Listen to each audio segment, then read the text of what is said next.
Welcome to Saturday's Warrior. This is another live edition where we are going to break down this last week's game as well as do our power rankings.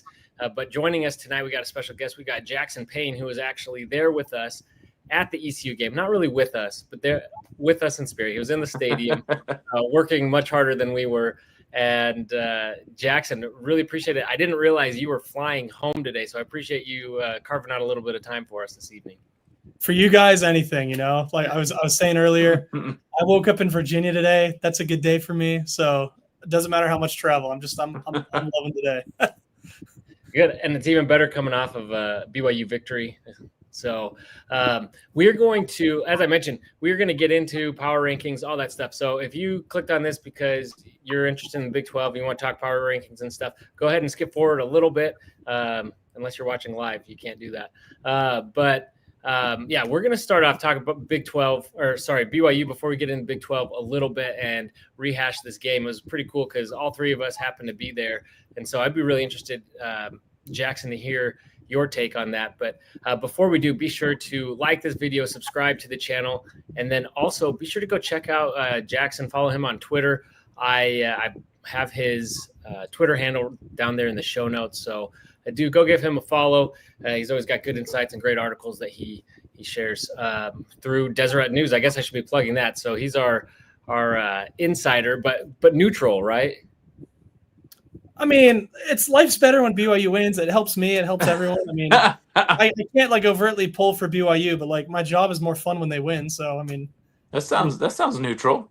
I'm trying to keep some integrity going, but I'm a graduate. I want my alma mater to succeed. I just can't be too rah-rah about it, but life's better when we all win, right? That's right. Good. Well, then you give us some impartial point of view on the weekend, or on the game rather.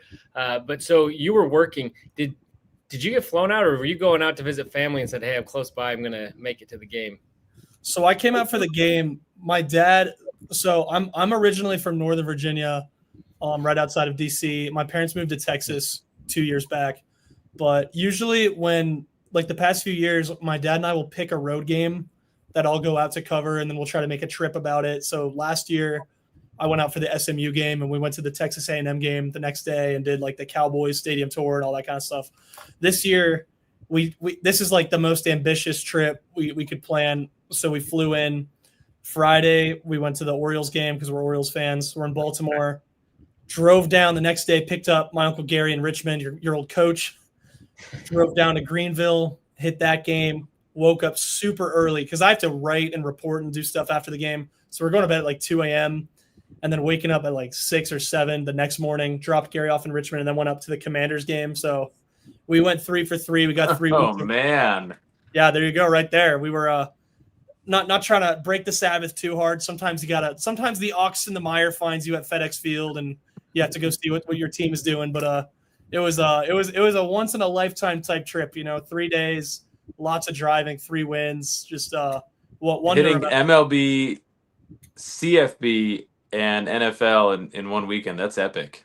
It was lit. We had a good time, and I mean, my dad and I are super tight. We got to hang out with Gary, who's an older brother for me almost, and my dad's best friend. So we had a great time. It was awesome. And BYU was the perfect middle of everything. The Orioles was a nice appetizer. BYU was just a really satisfying win all around. The Commanders game was awesome. I mean, I was stoked out of my mind yesterday, but BYU especially. I know we talked about me being neutral. It was hard to be kind of neutral. It's hard to sound neutral after a game like that because it was just so encouraging all around for BYU. Mitch Harper had a picture of Kalani, Jay Hill, and Kelly Papinga all together, the 3 of them after the game. And it was kind of this perfect encapsulation. That was just a good all around, 3 phases of the game type performance. The offense was the best it's been this year, aside from playing a borderline high school team in Portland State. The defense had its first real test. That ECU offense is pretty good, and they shut them down until they started getting soft at the end. And then special teams. I mean, BYU special teams is always good, but Will Farron is Will Farron the best player on the team? Might be time to have a conversation. That's a legit discussion. But I was super impressed. I think the main story of the game is Bear. That was his first true test, and I think he passed with flying colors. We watched him grow up during that game. he kind of like during Stanford, he wasn't great. And toward the end, he had a couple plays where you're like, okay, you can build off this, go into the bye week, get some extra reps and get some work in, and then maybe be ready for ECU. And that ECU game, the first quarter-ish was pretty dicey, but after that, he was nails. Like, I mean, he was throwing with better touch. He was just picking apart that secondary. He runs so well. He runs well downhill. When he's doing the side-to-side thing, I think they got to figure out how to make that more effective. But I was just like, that was just as I was worried going into that game. I know I'm rambling now, but ECU is good. That's a tough place to play. I did not anticipate BYU getting off to the start that they did to kind of take the fans out of the game and turn it into a home game almost. BYU fans took that place over, and they actually stayed to the end, which ECU fans, a lot of them couldn't do. No disrespect, but come on, if you buy a ticket, go to the game. And so for me, having been not skeptical, but just like this game is harder than people think, going across 2 time zones, hostile environment, good offense, freshman quarterback, all those things. It's just like all you want is BYU to win ugly, or all you want is BYU to get the win. Like if they win ugly, great. Just get out, be 3-0, and worry about everything later. But BYU was about as impressive as you could have asked for given the circumstances. And heading into, I think that was the statement that BYU needed to go. We'll talk Big 12 power rankings after this, but that was the statement they needed to go into Big 12 play and be like, hey, we have our eyes set on Arlington, right? Like we think we can contend in this conference. Freshman quarterback be darned.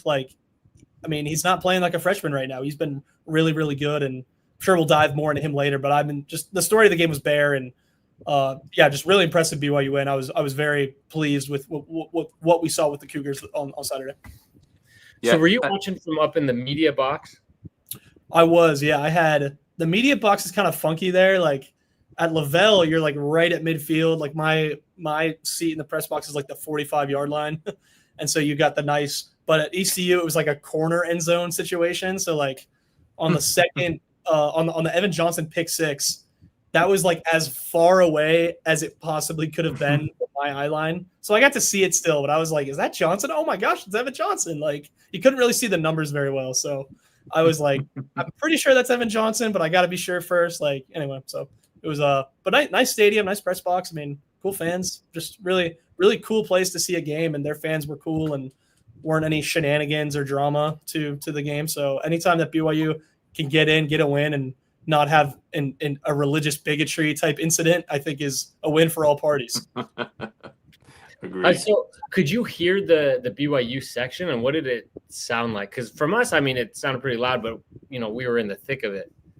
So this was actually, of all the press boxes I've been to, I'm still like newer in my career. I haven't been a ton of places, but that was probably the most soundproof press box I've been to. I couldn't hear anything. It was kind of depressing because I like the sounds and the kind of being in the atmosphere. Like when you're in a basketball arena, you're literally like, there's nothing around. Like you can hear everything. At Lavelle, you can hear everything. But I couldn't hear practically anything. I could see them. The BYU section was directly across from me. And like, you can, even from afar, you can see the energy, just BYU fans are they're into it. Like they get it. Like you can see the energy, even if you can't hear it. But then after the game, when I was on the field, when I saw you, Trevor, kind of as the fans were clapping and cheering for the team as they're coming off after the win, it was so loud. That if it was like that during the game, that probably felt like a BYU home game at times. And I'm sure the ECU fans were pretty freaked out by that. Like I remember I was saying earlier, my senior year of high school, 2017, that season that no one wants to remember, that was the last time BYU played at ECU. And I was at that game. And I remember after that game thinking like, do I really want to apply here? Like if BYU's going to be every year, but I just remember like there were BYU fans there, but like there weren't a ton, probably just because like it was still the thick of independence and it was a bad year and no one really but this year it was really impressive. You had like 8,000 fans, and after the game they took over the place. And so it was, after the game, it was loud. If it was like that during the game, I'm sure it was awesome, but I unfortunately wasn't able to hear, which was a bummer for me, but it happens sometimes. Well, I was at that 2017 game, and so it was awesome to see the difference because that was an extremely depressing game, and one that it was tough to watch. It was tough to be at, and marked a low season for us. So it was kind of cool. I felt like this was kind of a show me game, like I think BYU feels like they want to contend for a title. Fans feel like we are now in a legitimate P4 program. And if we are where we think we are, then you go into those games against a good G5 team and you take care of business. And if you're not, then you're going to know, and you're going to eke out a victory or you're going to lose. And so to me, it was a great litmus test to say, all right, last year we felt like we took this step forward. This year we sure look like we have against lesser competition. Have we really done it? And so, I mean, to put up a score like that, to have Bachmeier take steps forward, the defense play well, I thought that was one that gets you excited for the rest of the season. Yeah, BYU did what good teams are supposed to do, like you said. Like, I mean, BYU's 9-0 in the non-conference schedule since they joined the Big 12. Like, that's the sign of a healthy program. They're not losing to Tulsa like Oklahoma State, right? And I think kind of an underrated aspect of that game, I know I'm preaching to the choir here as we're all East Coast people, but like the fact that like the East Coast voters for the AP ballot didn't have to stay up late for that game. Like they could kind of catch some of that game and see what BYU's cooking. And I think that like BYU got in barely to the top 25. Those rankings matter. So yeah, I think playing on the East Coast maybe helped some of their exposure a little bit, get them into the national conversation. And I mean, even if you're 25, just being in the top 25 gives you that weight and that merit. Like, okay, like BYU is someone to take seriously and somebody that can contend, right? And so I think that was like, it's obviously wasn't like BYU's performance itself was the main factor, but I think being on the East Coast made it that much easier for some people who might have been on the fence. Like, oh yeah, BYU. Like I watched that Bachmeier kid can play, right? Like that Evan Johnson kid is unreal, right? Like, so I think that helped a little bit. Yeah, I don't think everybody got to watch BYU. Let's see, Bachmeier for Heisman points out Haley Sawyer ranked Utah at 18 and BYU unranked. So, but it's okay. It probably doesn't matter. I mean, it's just for fun. It all evens out. So, I was going to say, I haven't like publicly announced this or anything yet, but I'm actually going to be an AP voter for college basketball this year. Oh, wow. I'm like super stoked. I mean, I love college football is great. I think I like college basketball more just because March is just so much fun. And I'm really excited about that. But like, I found that news out. And then like 2 days later, the Haley Sawyer thing happened. And that was kind of like my last like trial of my faith. Like, you really want to do this? Like, if you say I'm on a podcast, like the internet's like, you're going to be the main character on Twitter and they're going to come after you. I'm actually going to not try to have fun with it and do my job. So we should be okay there. But. Are you going to publish a ballot? Yeah. So I'm going to have my ballot every week. Some weeks I'll publish it if I'm feeling good about it. I'm not trying to like poke too many fan bases and get my emails flooded, but I'm not going to shy away from like, I mean, I'm going to try and put in more work than she has. That's I'm excited for that. But yeah, it was dumb. She had Utah at 18 and BYU unranked. Like it was literally the noon game on the East Coast. I guess she probably slept in because that would have been a 9 a.m. start in LA. So maybe she wakes up at 1 and USC didn't play until 11 o'clock Eastern time. So maybe she's waking up at like 2 or 3 and just missing that Utah game. But it's a bummer when people don't because those polls, like I'm biased now as the newest member of the polling community, but like those mean something to fans and like staffs and programs. Like a lot of people's livelihoods are at stake when you do those rankings and when you have that kind of authority to like put that in. And so when you just kind of discount it, like, oh, it's fun, it all evens out. Like, no, like it's like, anyway, that it grinds my gears, but luckily BYU got in this week. So we don't have to go after her with pitchforks just yet. Right. We had this debate last week, so I don't want to go too much into it, but I mean, part of me is like the AP poll doesn't matter because they're not taking it seriously. And so it shouldn't matter. And really it's the college football play, the committee that matters. But as we saw last year, and we knew it anyway, but last year really demonstrated just how much they're influenced by the AP poll. And so it does have influence. And it also determines which teams are ending up on TV and which time slots, and get that. And then it's just kind of it just perpetuates itself. And so it is really frustrating when they don't take it seriously, but that's super awesome. I'm really excited for you. Maybe then they won't have to do this where they have to crowdsource for us to give them the right answers. I don't know if you saw this today, but it really feels like they just want the fans to vote. They're saying, oh, if you know better than us, why don't you vote? Really, I think they're just trying to trick us and bait us into giving them the right answers, and so they can copy our homework. So yeah, that's suspect. I say don't participate in the poll, but anyway, so back to BYU. So there are obviously a lot of things we saw that we really liked. You touched upon much of that. There are also a few things to be a little bit worried about. I mean, you did mention that 99.5-yard drive after a 3rd and 15, and you talked about the defense being soft there at the end, and also a lot of penalties, things to clean up. There were a few. I mean, it took Bear a little bit to settle in, but once he settled in, there were still a few drop passes, and I didn't see Darius Lassiter out there. So, no excuse. Darius catching a stray on the pod. Wow.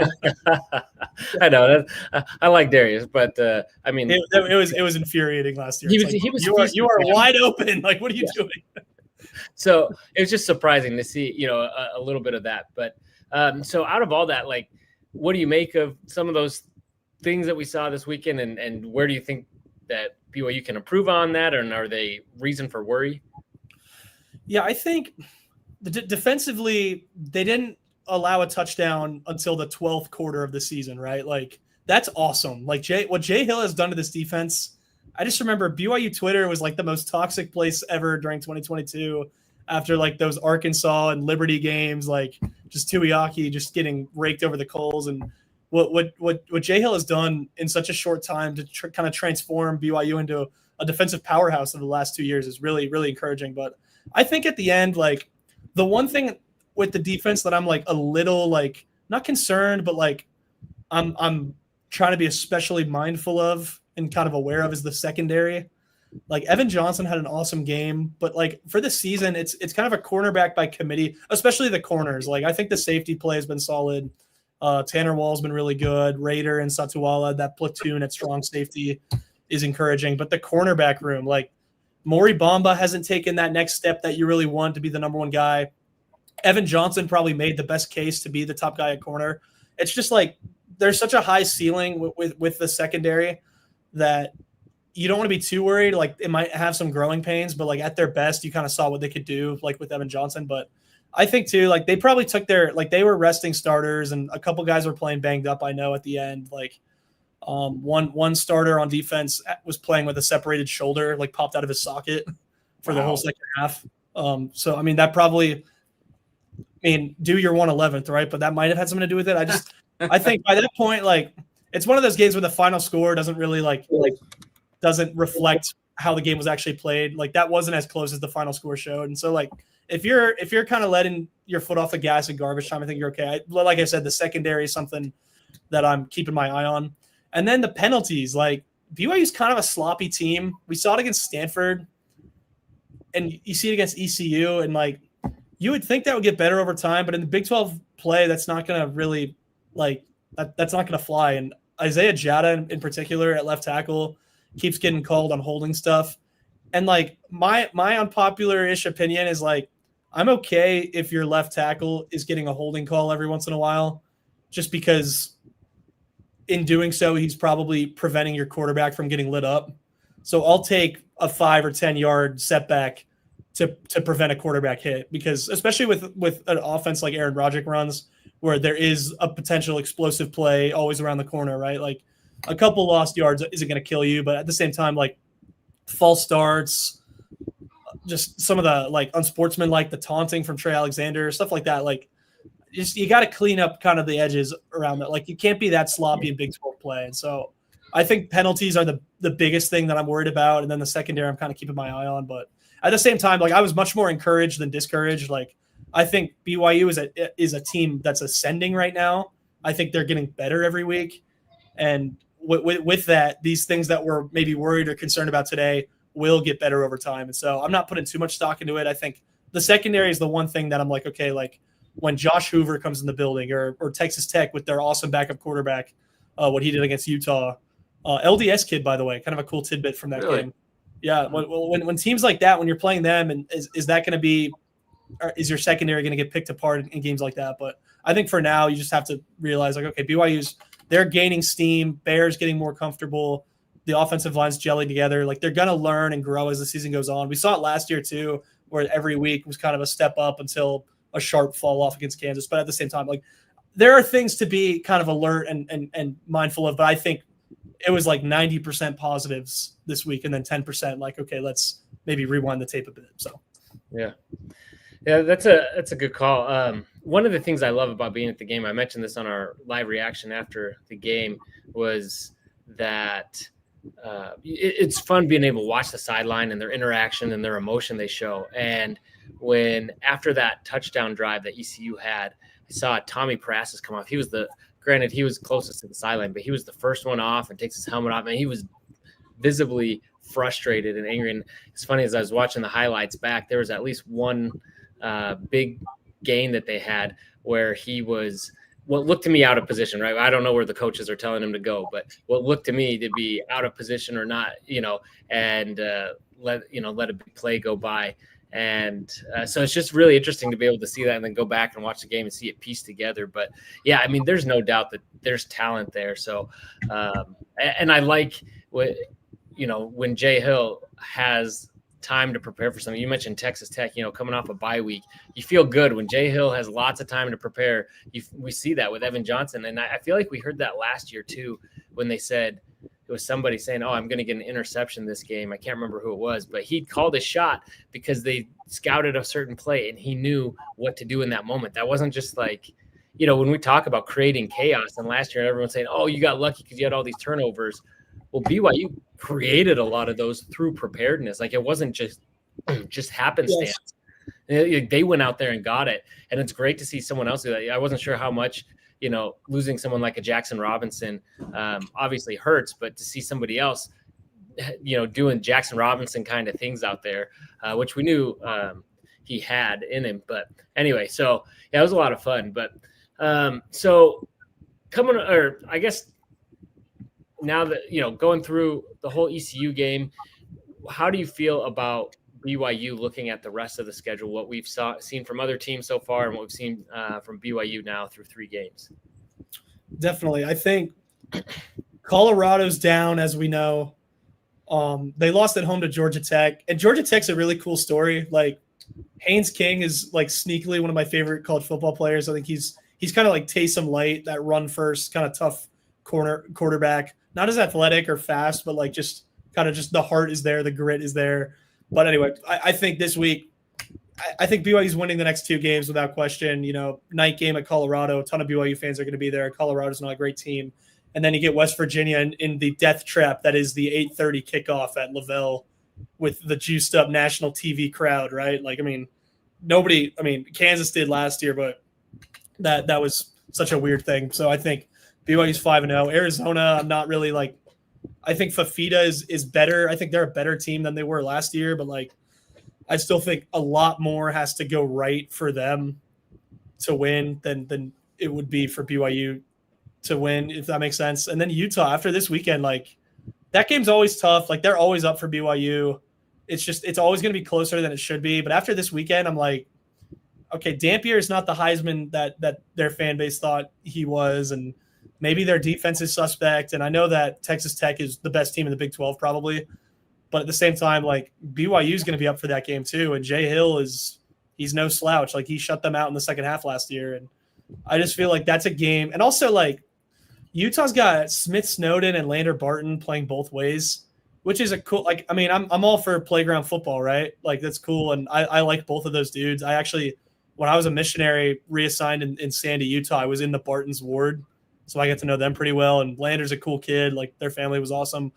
And I root for him. But like, why are your 2 best players playing both ways? Like, is that a necessity thing? Because if that's out of necessity, your depth is probably not great. And a couple more weeks in Big 12 play, that depth might get torn up a little bit. And maybe they come to Provo shorthanded. I don't know. Like, I feel like that's a game that after this weekend feels light years.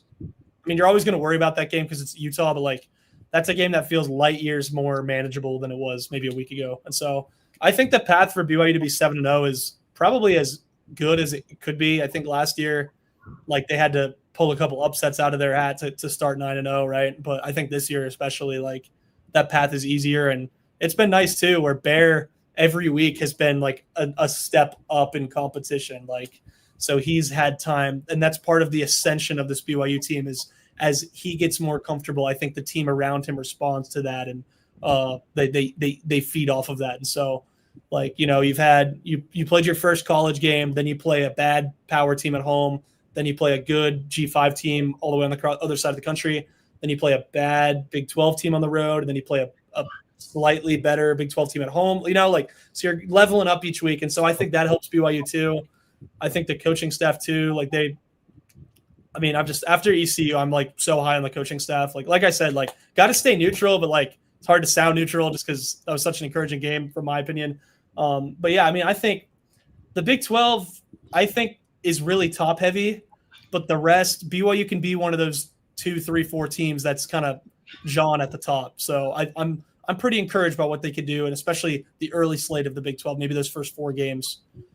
Utah's going to be the toughest game on that schedule, but like by that point, who knows where they're going to be at. And so Colorado this week, I feel good about, and then West Virginia. And so Texas Tech and Iowa State, that 2-step that they got to do is still the hardest thing on their schedule. Cincinnati might be tough, but like we said earlier this year, like, this isn't a terrible Big 12 schedule for BYU. Like, they lucked out with the schedule, and for a time it looked like it might be harder than we thought. And now I think maybe it's coming back down to earth where it's like, okay, BYU should be able to take care of business. And now they're favored. Like, ESPN FBI has them winning every one of those games in the Big 12 except Texas Tech, which is still like a coin flip. So yeah, I mean, the Big 12 is an underrated conference. It's maybe not like doing itself many favors with the out of conference losses and such, but like, I think BYU has a real chance to be one of those 2-3 teams at the end. Yeah, absolutely. I mean, I was just looking at Kelly Ford's ratings, and they definitely are much more bullish on BYU now than they were at the beginning of the year. But seeing the path, yeah, like you said, it does seem a lot more manageable. Now, I still expect BYU to potentially get punked somewhere where we don't expect them to. And, they always do. Yeah, and likewise be able to pull off one that maybe they don't, you know, that people don't think they can. Maybe it's Texas Tech. I still think Iowa State, after the Holy War, going to Ames, even though I think Iowa State is a beatable team, that's a tough time to catch them. Oh, yeah. But, yeah. I've got a comment here I want to pull up. I don't want to forget him. Sorry, the conversation kind of went a different direction, but I was asking if that was me in the stands on ESPN on the fourth quarter. As a matter of fact, I think it was. I don't know if that's the same moment, but I think it was when I was watching the highlights, and my buddy's wife found a clip of us. I think it was after a Bears touchdown. We were in the stands. Fortunately, I was not like picking my nose or anything. That's like, I don't know if I had been picking my nose, but that was, you know, you're on TV. You're always thinking, what was I doing? But no, it's pretty cool. I even found us. I think it was. Oh, nice. I see you right there, Trevor. Beautiful shot. No, I actually found. You're in the blue shirt, right, Trevor? Yeah, I'm the one in the blue. Actually, down in I don't know if you can see my mouse. Maybe you can't. Anyway, I'm like 8 rows back there to the right of that big yellow clump.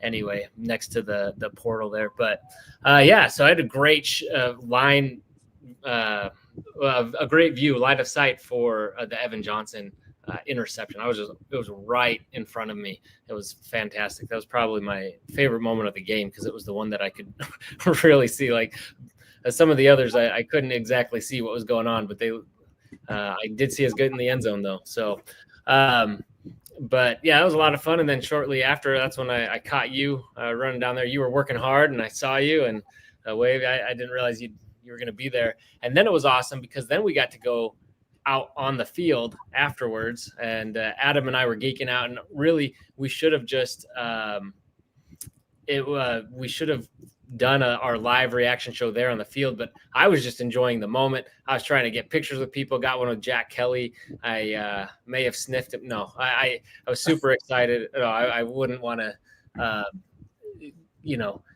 get him angry or anything, but he's a very big dude. But no, it was really awesome. And actually that was not on then I made it on BYU TV. I was there kind of in the background holding up the sign that my daughter made for Bear that where'd it go? Nice. Right here, and even got Bear's autograph on there. So that's one thing about Bear. Like, it's been so cool watching him post game. Like, he looks just as happy to meet fans as they are to meet him.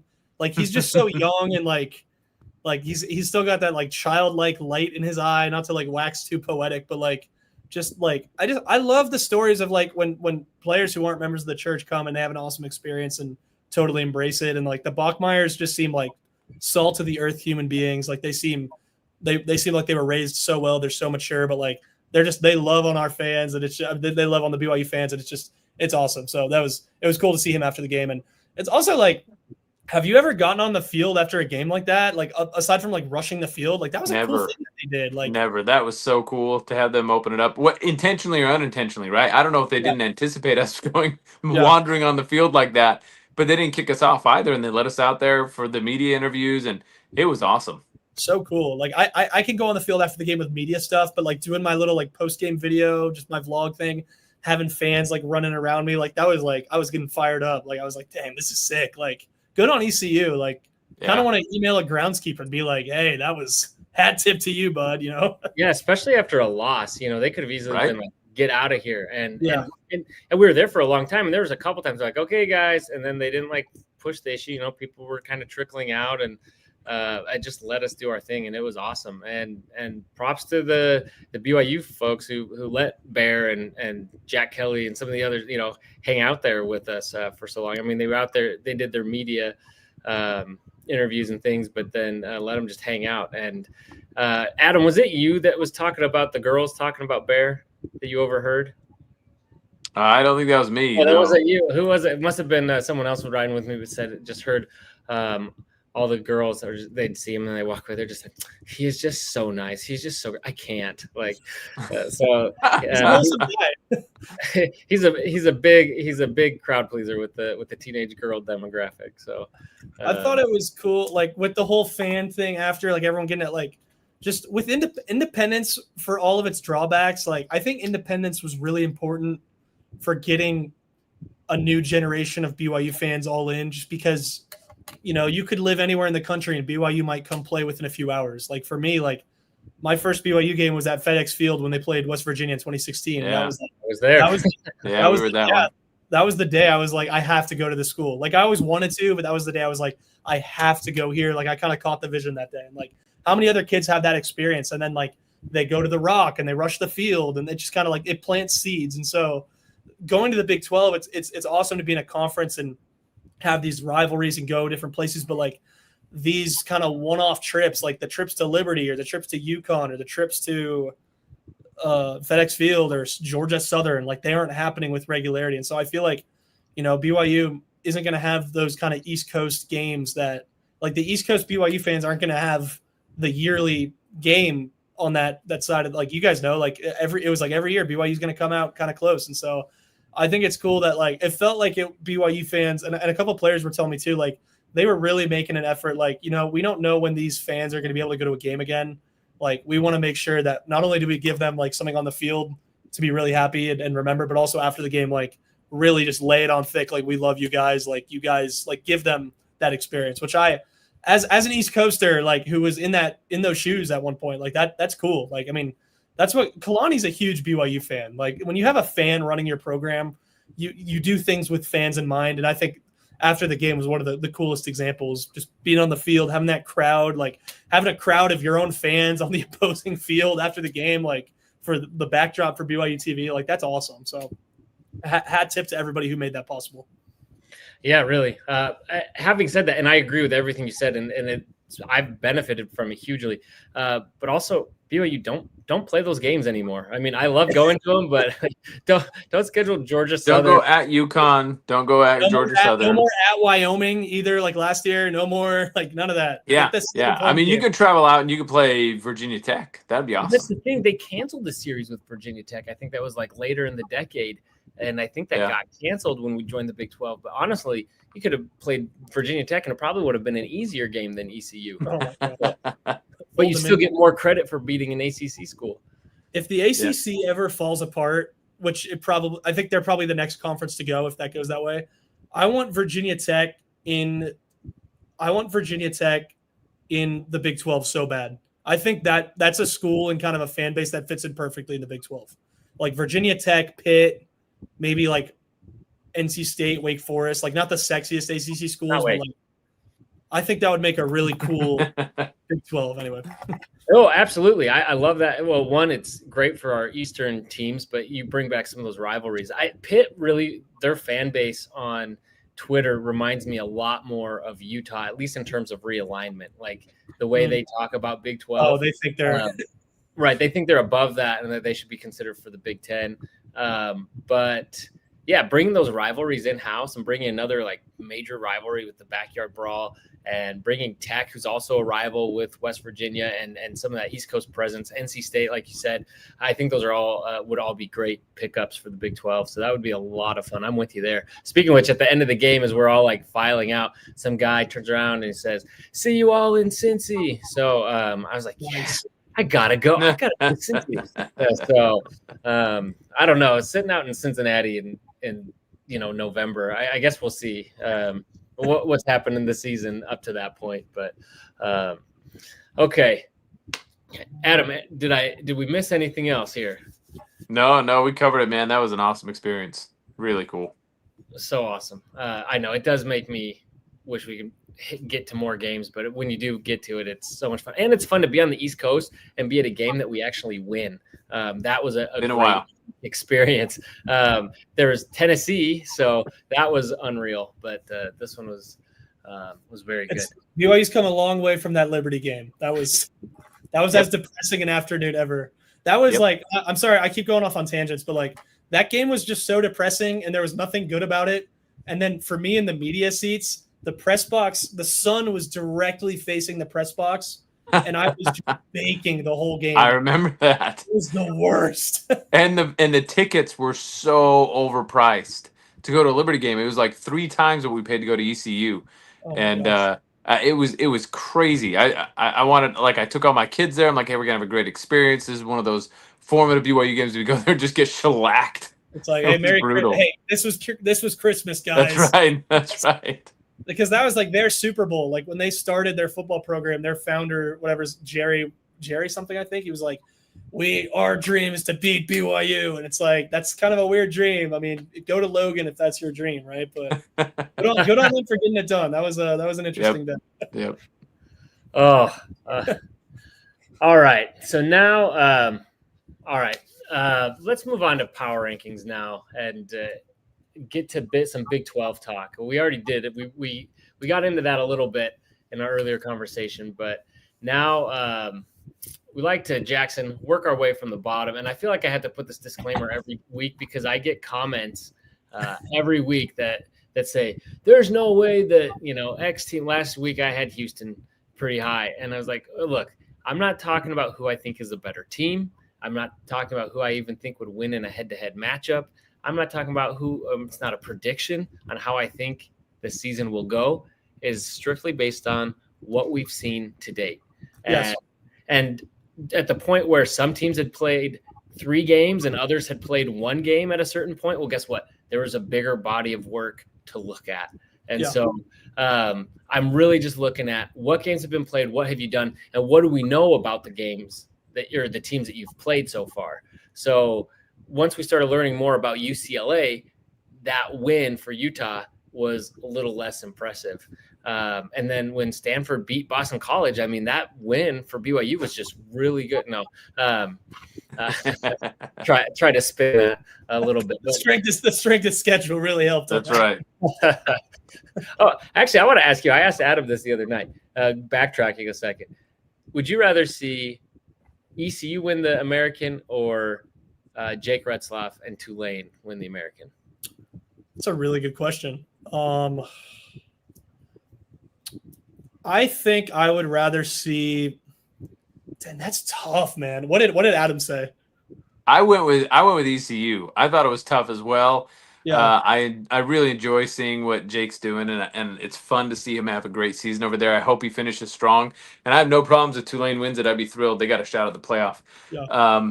But it's so nice to get to the end of the season and having won that. Like when we beat SMU and SMU is a playoff team, it's a feather in your cap you need at that point in the season to look back and say, yeah, we beat the eventual champions of, you name it.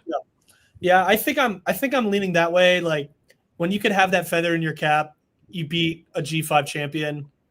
Like that's a good win to have at the end of the year. Like that SMU win aged so nicely last year. And I thought even with the 2 losses, I thought BYU they could have been like on that playoff bubble, maybe a bit more than people thought just because of that win. So I think, and also like, I mean, I have no ill will towards Retzlaff. Like he was always super cool to me. He smoked us in softball intramurals and was super cool about it. So, but that's the other thing too. Like not to like, I'm not this, I say this with all the love in my heart for BYU fans. And I hope that you all continue to read what I do and support me. But like, if Retzlaff wins the American at Tulane, I don't need BYU fans like, oh, would this team have won the national championship with Retzlaff instead of Bear? Like, let's not play those hypotheticals. Like, anything that prevents that from happening, like, let's go Pirates. That's fair. That's fair. True. If he wins, if he gets to a playoff without BYU and BYU's sitting on the outside, now if they don't make it. Also, go ahead. I was just gonna say, don't turn into Utah fans where, if Cam Rising played, you would have beat you. Like, no, just don't. Hypotheticals. Just we're good. Yes. Deal in reality. Can I talk about annoying BYU fans? By the way, there's this guy sitting right behind me. Sorry if you're watching this, but not sorry. It just like the whole time, just like it was like one pass, and early on, and Bachmeier came in pretty hot, and he's just like, Bear just doesn't have it tonight. He's just he's really struggling lately, and then it comes to a 4th down, he's like, we've got to have this.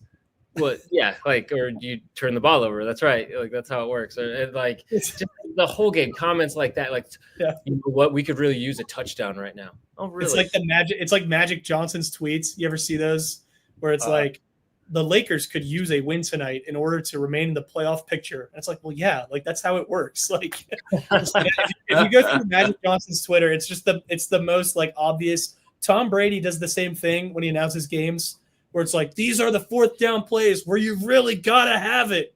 It's like, yes, Tom, we know we get it. That's how football works. And anyway, it reminded me of that. But that's you don't have to say anything. Just watch the game. You don't have to be talking everything. Like, we get it. Anyway. Come on, guys. Oh, we just gotta pull together. I couldn't.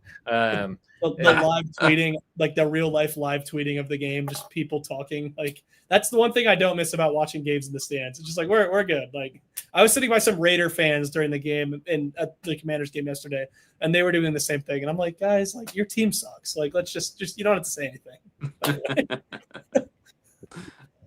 Oh, fans. Okay. Well, all right, so back to the power rankings. I think I did my disclaimer. This is strictly off of body of work, at least how I'm doing it. Jackson, you're free to do it however you want. I don't know if that's been your approach, but why don't you start with 16?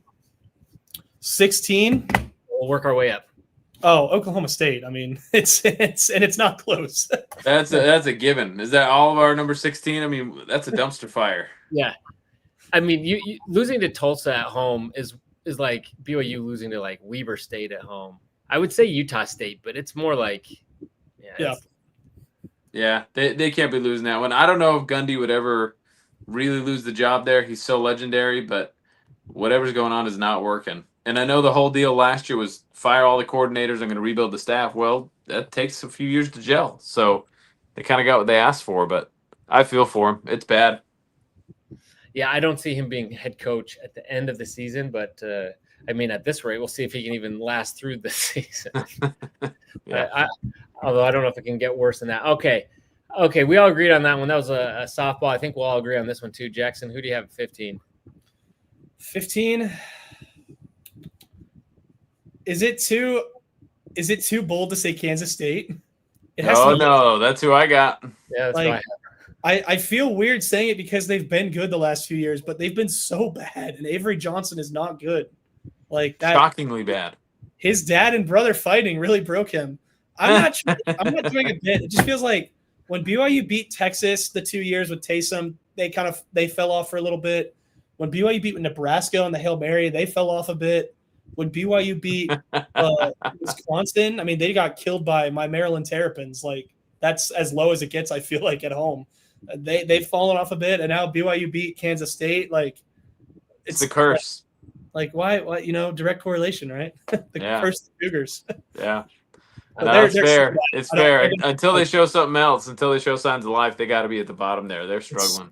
They're disgusting. Anyway. Well, and what's scary is that I still think they have enough talent that if they figure something out, they could still do. I don't know if they see them winning the Big 12, but they could still do some damage in the Big 12. Oh, absolutely. Which is like worst case scenario, because if they beat one of like the top 3 teams in the conference, that's just going to completely undermine the strength of schedule of any of these other teams. If they do what Kansas did last year, where Kansas turned into the friggin' atomic bomb for a month, like Kansas determined the Big 12 race last year. They did. It was awful. For a team that had as high expectations and fell short of that, like to at least like completely rearrange the playoff picture. Like Arizona State doesn't get in the playoff without Kansas. Like that's pretty cool to think. Like, hey, we didn't make a bowl game, but like we still like we're the biggest spoiler. Like that's a cool consolation, I feel like. Anyway. But Kansas State, like you said, they're totally capable of doing that just randomly. It's like, wow, Kansas State beat Texas Tech. Like everything's up in the air now. Like Yeah, no, you're absolutely right. So, okay, we're all in agreement so far, all in lockstep. So, take us to number 14. Who do you have?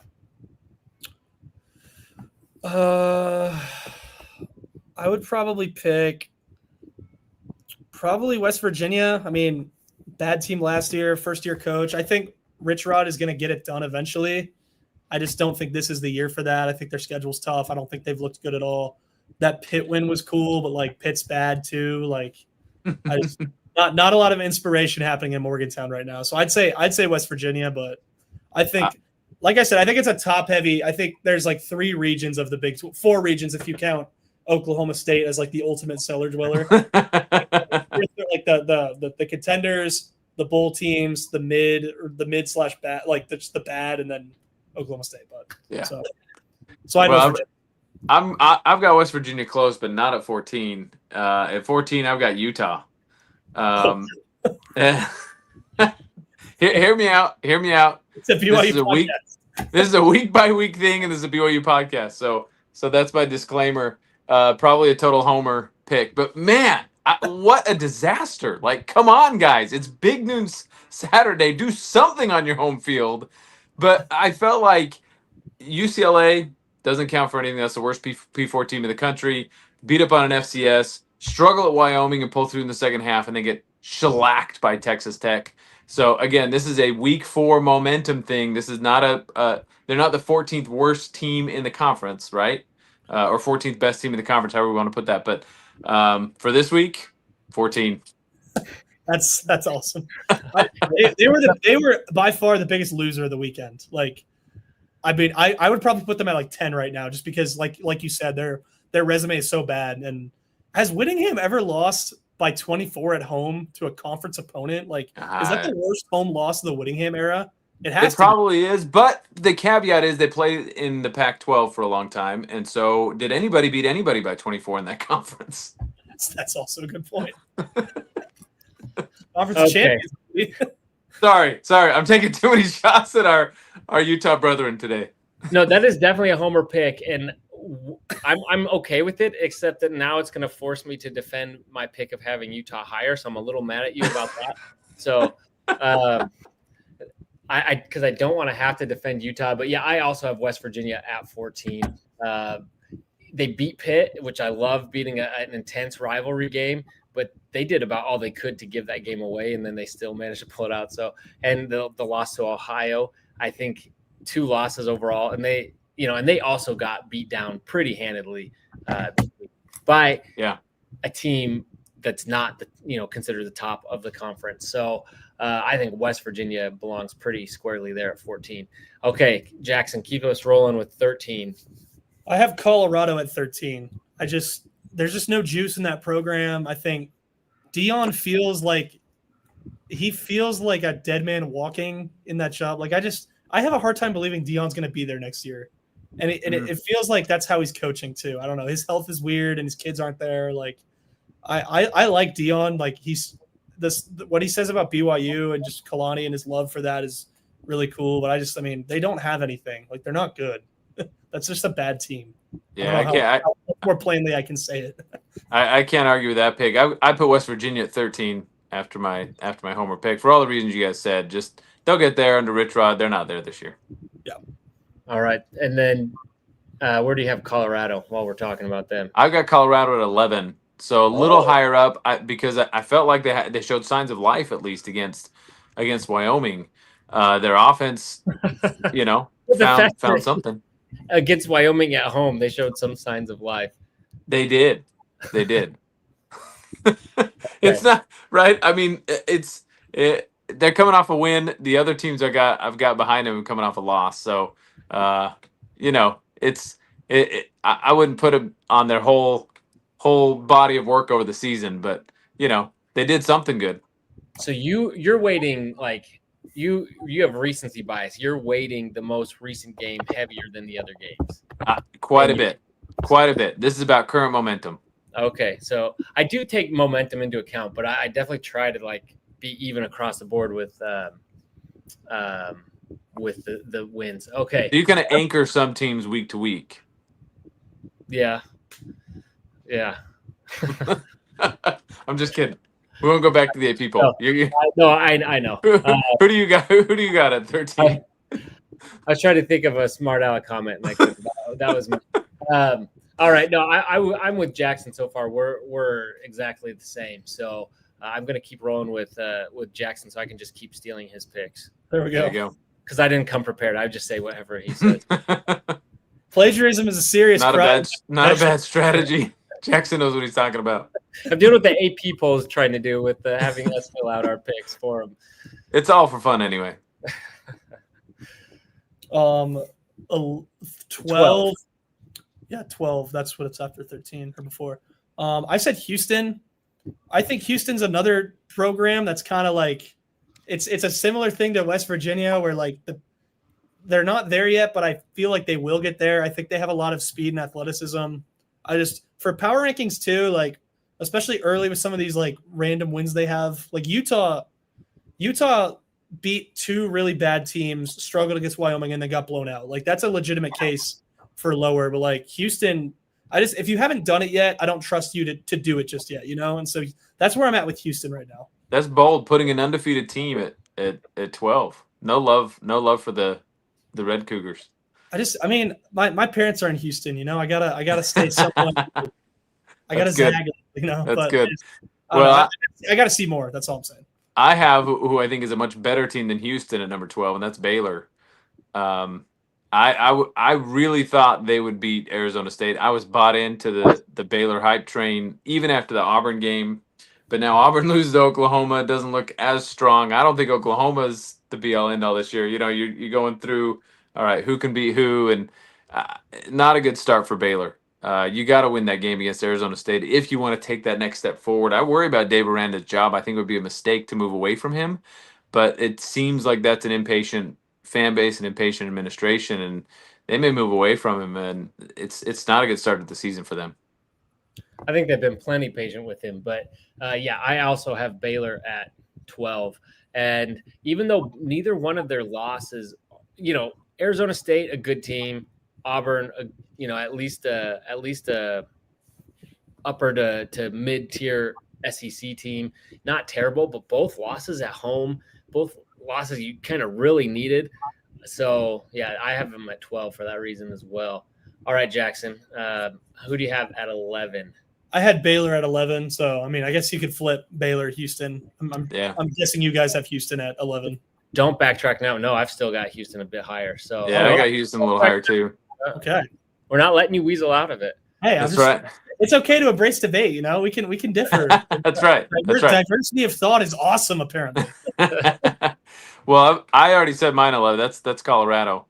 Yeah, and we've slammed on them enough. So my 11 is actually Cincinnati. So again, they had only one loss, but their 2 wins, they won big, but it was against nobody. Their loss was to Nebraska, but who knows? Like, I don't know if Nebraska's going to be all that good. I mean, they kept it close with Michigan, but Michigan might not be that good either. And relatively speaking to where Michigan's usually at. So I think it's still yet to be seen with Cincy. I still think they're a dangerous team, but to this point, I just don't think they've done enough. They have one kind of okay loss and 2 wins over really bad teams. So that's why I put them at. That's what I think of them. I've got them at 10, so right in the same spot, but same reasoning. Okay. Yeah, it's Cincinnati at 10. Okay, sweet. And then my number 10 this is where I have Utah. And this is where I have to go and defend them and I will say, like, this is another annoying thing. While I love watching Utah Twitter, like, just burn down, just completely melt and everyone freak out, I'm also thinking, man, like, pull it together. Like, it was one bad game, granted, but it was one game. Utah still has so much to play for. They've shown that they have a lot of pieces there. Like, it could still come together for them, and for them just to, they're probably not what they thought they were after the UCLA game, but at the same time, like, to completely just like abandon all hope, just, you got to have some, you got to hang in there with your team and have some respect and not just completely bail at the first sign of adversity. Also, Utah, it was a close game for most of 13-10 in the fourth, right? And so it was really good, and then it just kind of snowballed, and so I don't think it fully indicates what what really happened in that game. So I don't know. I do think they deserve to be where they're at on this power ranking, be at 10, but they don't have to completely, like, well, I'll let them completely melt down. But if it were BYU fans doing the same thing, I would be very annoyed. I think most of the meltdown comes from, like, the build up to that game. Like, that was kind of their first real, like, all right, Utah is a force within the Big 12. Like, they thought they were that last year. It kind of quickly fell apart. But they get the big noon game. Gus Johnson's there. They're playing Texas Tech. Like, that was the biggest. I mean, that was the biggest, like, non-BYU game that they've had in the Big 12. The Fox crew is loving Salt Lake. Dave Portnoy's doing the pizza thing. Like, I just think Utah fans were just like, I'm not saying this. I have to be careful what I say because I don't want to, like, poke a bear here. But, like, BYU fans were very drunk off of the love that they were getting because, like, I mean, Salt Lake City, like, Utah, like, they've been a really good program historically, especially over the last 20 years. And I feel like maybe they feel disrespected or overlooked at times, even though they've had the success that they've had. They've been to 2 Rose Bowls. I mean, that's the biggest thing ever, right? Like, but I think they were just so happy to have that light shined on them so much, and then to just, like, completely drop the ball at home and just get embarrassed. Like, that's a really big, like, that's a big swing of, like, emotion. And so I think it would be hard not to feel like the sky's falling at that point, right? Yeah. Well, the way they've treated the Big 12, right, and the attitude they brought there to just act like you're going to own it because this is the truck stop conference or whatever other moniker they want to put on there. They've really painted themselves into a corner where if you don't come in and dominate, this is what are you left with emotionally? But the meltdown to say now you get all that thrown back in your face. And so when you set yourself up online, and this is, again, I think this is Twitter Utah fan we're talking about. This is not most of the Utah fans I know. Do not take this approach, but the Twitter Utah fan where the meltdown is happening, that's a tough pill to swallow. Yeah, like I said, if I were on the other side of that, I would be frustrated with my fan base. But on the other hand, I'm not, so I'm just going to enjoy it and let them melt. All right, so Jackson, where did you have Utah? I had Utah at 8. Oh, wow. Okay. I mean, I went, like, I still think their defense is good, at least, like, for Big 12 standards. Like, they're a top half defense of the Big 12. I do like Dampier. They're trying to say he was playing hurt now, whether that's true or not. I mean, I think Utah can give people fits. I feel like that game was more exception than rule. Like, I don't think BYU's anywhere near. I mean, I don't think Utah's near competing for the Big 12 this year. That would be my take after that game. But I also don't think they're awful. Like, yeah.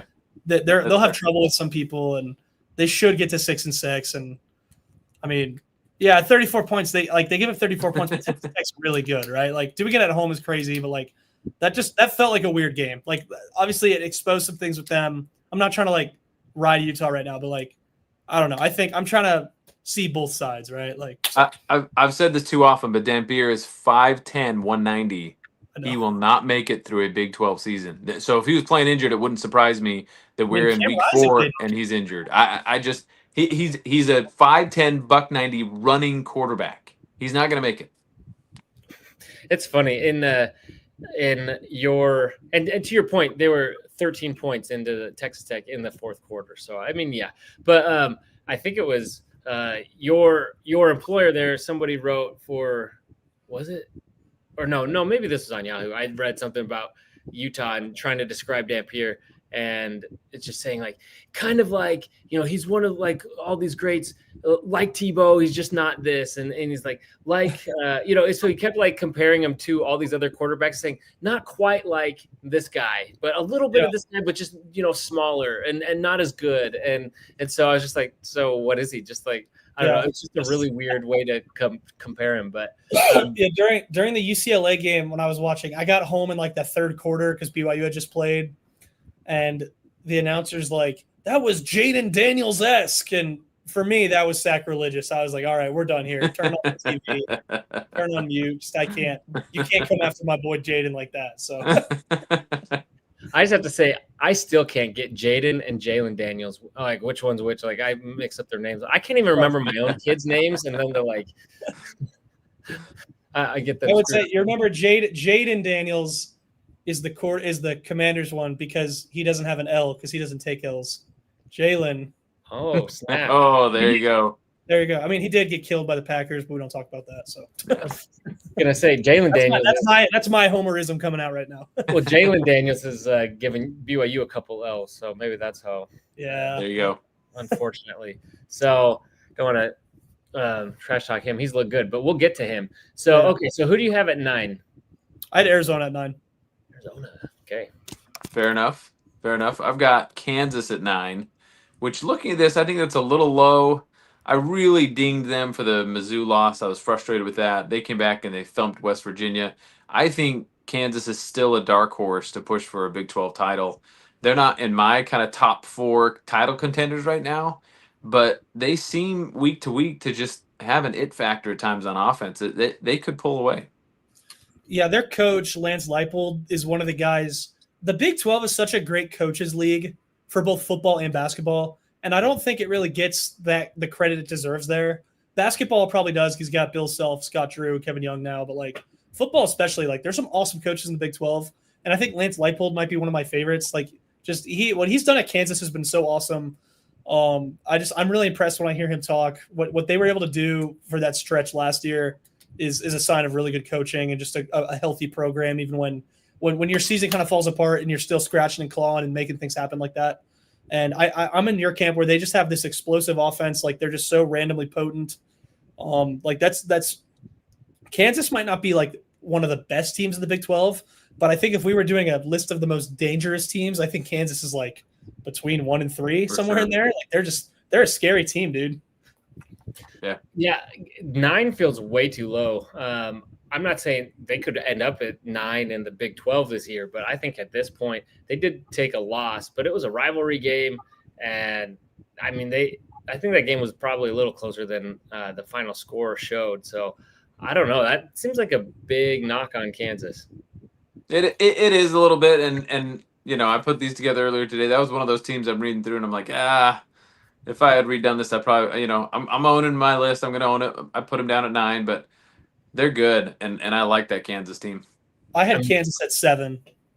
Really? So, yeah, you only have 4 spots ahead of West Virginia, who they just dismantled. But, okay. So, I've got them a little bit higher than both of you. So, we'll get to that. But, so you've got, Jackson, you had Arizona at 9, Utah 8, Kansas at 7. So, let's talk Arizona because I've got them at 8. Still an enigma. Like I think they've clearly taken a step forward. They're the next team on our schedule that scares me. I'm not too concerned about Colorado. I'm not too concerned about West Virginia at home. I'm now getting a little concerned about Arizona on the road. To me, it's sort of an ECU-esque team. And it'll be interesting to see how far Bachmeier's progressed at that point.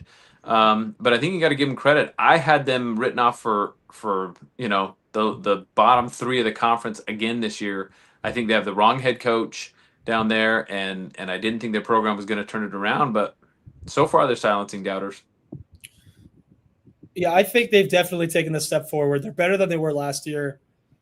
I think Fafita, when he's at his best, can be a really, really good quarterback, but it's just a matter of I hate to do the cop-out cliche, like it's all about the quarterback, but like he kind of drives the boat in that program. Like if Fafita's dealing, like they're gonna have more success clearly. And so I just, like you said, they're an enigma. Like there's still so much that they have to prove, but I think what they've done so far and just clearly being better than last year, I think helps them and puts them at I put them at 9, but I mean they could, like I said, like this is kind of the messy jumble in the middle where it's like any of these teams could be anywhere. Like sometimes we let biases get in the way or just random little things. And for me, Arizona's just like I have no feelings about Arizona. You know, the Seinfeld, like Tuesday has a feel, like this day has no feel. Like for me, Arizona has no feel. It's just like, you know, Fafita, I guess is okay. Their coach is fine. Like it's just like Arizona's like, I don't know. They're like the girl you date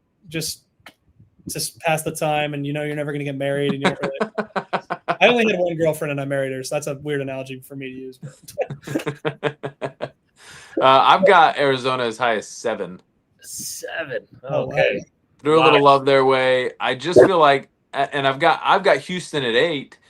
Those undefeated teams, to me, I feel like there's got to be something to say. If you haven't lost yet, we're at week 4. You know, I don't know that Houston and Arizona are going to end up this high in the final rankings. But for right now, you've won all your games, right? Throw them a bone. It's a very BYU 1984 national championship way of looking at it. Like, hey, no one beat BYU, so which I don't disagree with. I think there's merit in winning. I mean, that's the whole point of the sport. Like, yep.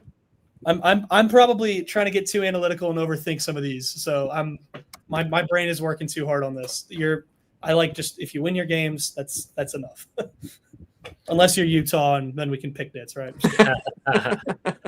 That Wyoming game was so concerning, though. Like when they finished that Wyoming game, I turned to my wife and I was like, Texas Tech is going to beat the brakes off of them next week. Like Texas Tech is unbelievably good for a Big 12 team. Like the vibe seemed off against Wyoming anyway.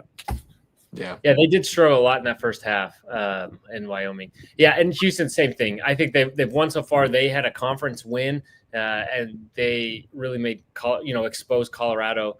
So I mean, they'd already kind of been exposed, but I mean, Georgia Tech is supposed to be a decent ACC team, and I think Houston looked even better against them. So, granted, they had them at home, but I think we reward them in these power rankings. There's a small sample size of data at this point, and I think Houston's shown it. So, okay, so now we're all caught up. I think we have more or less same teams here.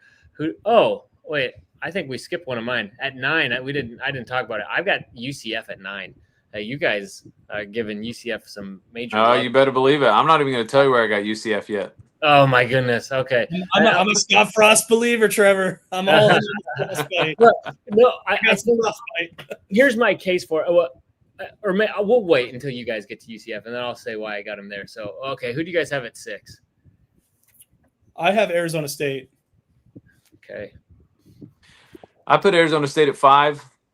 That was more giving him some love because I thought the Baylor win was big.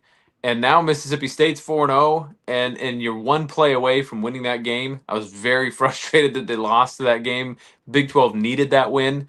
I'm not an ASU fan, but the body of work they're putting together is pretty good. I mean, you're one play away from being undefeated against what's arguably one of the more difficult schedules in the Big 12 early on. Yeah, I mean, it's same thing. I thought that loss against Mississippi State was really bad for the conference, for one of the teams that's considered to be the top of the Big 12 that just represented the conference in the playoff. Granted, they don't have Scatterboo anymore, which I think we're going to see. Like, I think their ceiling's a lot lower without them, but they've still managed to get it done. And they went to Baylor, I think another very good Big 12 team, and they won. So yeah. I think I give them credit for that. Well, yeah, I think I haven't been crazy impressed with Leavitt yet. I think that's probably what's holding me back a little. Mm-hmm. The Mississippi State loss too was pretty like That was a pretty devastating loss. They kind of lost that game the way Oklahoma State lost the BYU game last year. Like, it was just like kind of unfortunate, but also that was tough for the conference, like you said. Like, when you're a Big 12 team in SEC territory and it's a winnable game, like, just win, like, help the conference out. And Yeah. I'm in the extreme minority, and I acknowledge that, and I understand why people feel the way they do. But I actually really like Kenny Dillingham. I think he's awesome. I think he's great for the Big 12. I think he's great for college football. I think more coaches should be like him. And I understand why BYU fans feel the way they do about him, just considering what happened after the game last week. But, like, I'm all in on Kenny Dillingham. I think he's awesome. I think the way that he's just the fact that I think I'm more like the idea of a kid who, like, grew up in that area, dreaming of, like, playing for that school and kind of going around always with the intent of coming back to coach at that school and then bringing them to glory. And I mean, that program was so irrelevant for so long. And I think it's a cool story, and I've been impressed with his pressers and whatnot. But the post game BYU antics last year were I can't defend that, obviously, but I like the guy.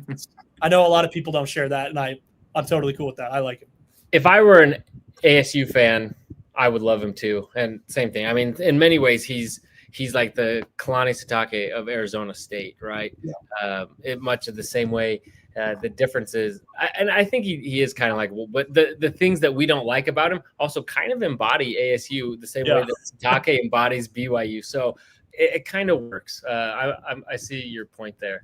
Like, he does Sorry, no, he does a thing where, like, when his players enter the portal, he'll, like, tweet out their highlights and stuff, like, awesome player looking for a chance to play, like, give him a call. Like, that is pretty cool. For me, like, my dad was a high school basketball coach. Like, when coaching is an unselfish act, right? Like, you're trying to help people, and especially in college, like, these are kids, like, a lot of them won't play football ever again after this. So, like, for him to go out of his way to, like, try and make sure that these kids get to keep playing football, that's pretty cool. But yeah, that's my soft heart, I guess. No, that is cool. Okay, so Adam, fill in the gap there. Who do you have at 6? It's Iowa State. And I know we just talked about undefeated versus, and what that means, but Iowa State is ranked 6th because they win ugly, so ugly. And the win against Arkansas State puts them down there. You can't, we talked about this, I think, already 2 or 3 times. Don't go play at Arkansas State. And if you play at Arkansas State, win by 60. Don't go there and struggle and almost lose the game. So props to Iowa State. They know how to win close games, and that is a crucial skill to have in the Big 12, and I think that's going to serve them well.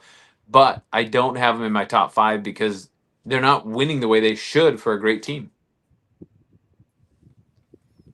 I think that's super fair. I think they're really missing those receivers that they've lost to the NFL. I think it's been pretty obvious watching them.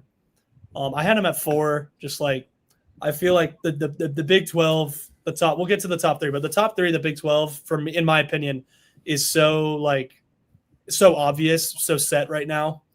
And then Iowa State's not on that level yet, but I also think that they're better than, like, an Arizona State. Like, I think there's merit to winning ugly. Like, I think at some point, like, it's kind of like people thinking BYU got lucky for so many turnovers last year. It's like, no, BYU at that point is just good at creating turnovers. Like, BYU isn't getting all these miracle breaks at the end of games. BYU is just good at late game situations and winning close games. Like the Chiefs last year. Like, yeah, the Chiefs probably had a couple games that they shouldn't have won, but, like, that's what they do. They win ugly. Like, winning is ugly is still, like, the mental toll of winning ugly and, like, trying to stay mentally, like, in it, I think is a really underrated factor. So I have them at 4, but I understand the argument. I get it.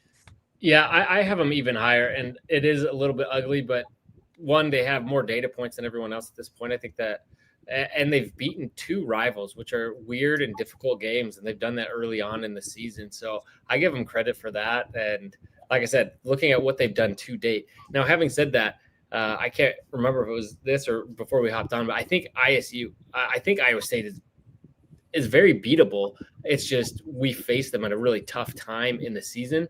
But if it were a different point in the season, I would really like BYU going up against Iowa State. But because they have looked fallible, but not trying to put my projections on, just looking at what they have done, I have them quite a bit higher. Actually, I'll go ahead and put them on. I've got them up at the top here. Whoa! I think what they've done to date, the Iowa and Kansas State. That win is looking less and less good, but That's They do have a Big Ten victory. exactly. So anyway, all right. So how about at 5? Who do you guys have? At 5, I have Adam's favorite team, apparently, UCF. Dude is a are they the Knights? The Golden? They're the Knights, right? Golden. They are. Are they the Golden Knights or just the Knights? The Golden Knights. Golden Knights. Oh, no. I think they are just No. They are just the Knights. The Golden Knights, the hockey team. That's what I was thinking. I was just like, it feels like it was like one of those like Mandela effect things. Like, oh, are they the Golden Knights? The black and gold throws you off. Yeah. The black and gold throws you off. Dude, their Space City uniforms that they do, like that they're like one alternate they do like for the space program they're always so sick. They have like the light teal or whatever. Like, I mean, I kind of wish they weren't just trying to be Army with the black and gold and being the Knights. Like, that feels like a brand that's being vastly underutilized because like you're in Orlando, like you're kind of a cool, fun team. You get the bounce house. I don't know, but I've been impressed by them. Their offense can score. They got a lot of athletes. They haven't played great competition, but they just beat the brakes off of UNC. And like for all of the circus around Bill Belichick, he's still Bill Belichick, right? Like, I mean, I think beating him says more about your team than his team. Maybe just because I've been a Belichick. I hate the Patriots, but I've always respected him and think he's one of the greats ever, right? So I think beating him means a lot more for you than it does for him. And so what they did against UNC, I was like, okay, like this is UNC is not here they're not here to mess around. That could be a tough game for BYU end of November. It could. I hope it's not. I've got them at number 4. And for a couple reasons. One, I realized the only thing that we were knocking them for was their horrible week 1 win against Jack State, which was not good. They almost lost that.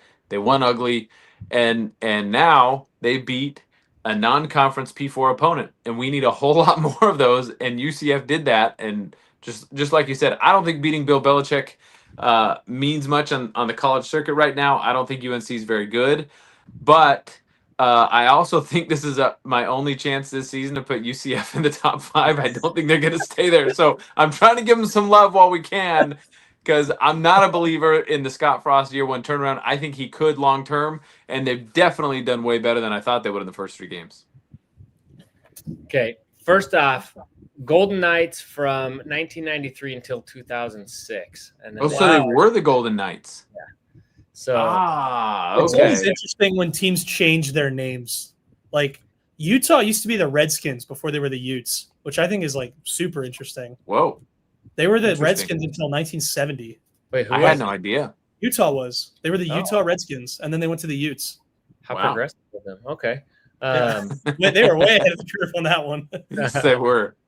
So I think 1-2 asked a good question. Are UCF and TCU that good, or is UNC that bad? I think UNC is that bad, but ironically, I think UCF's not going to be that great, and I think TCU is going to be really good.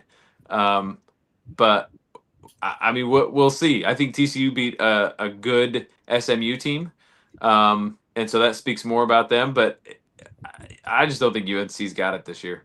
I don't either, which is why I have Central Florida, UCF down as low as they are, who also originally known as the Knights of the Pegasus, which is where they get that awesome throwback logo from, but is a bit of a mouthful. I just don't think that their record, or I mean the games that the teams that they've played, even though that UCF or the UNC, too many acronyms here, the UNC win, kind of looks impressive right now. I think at the end of the season that won't.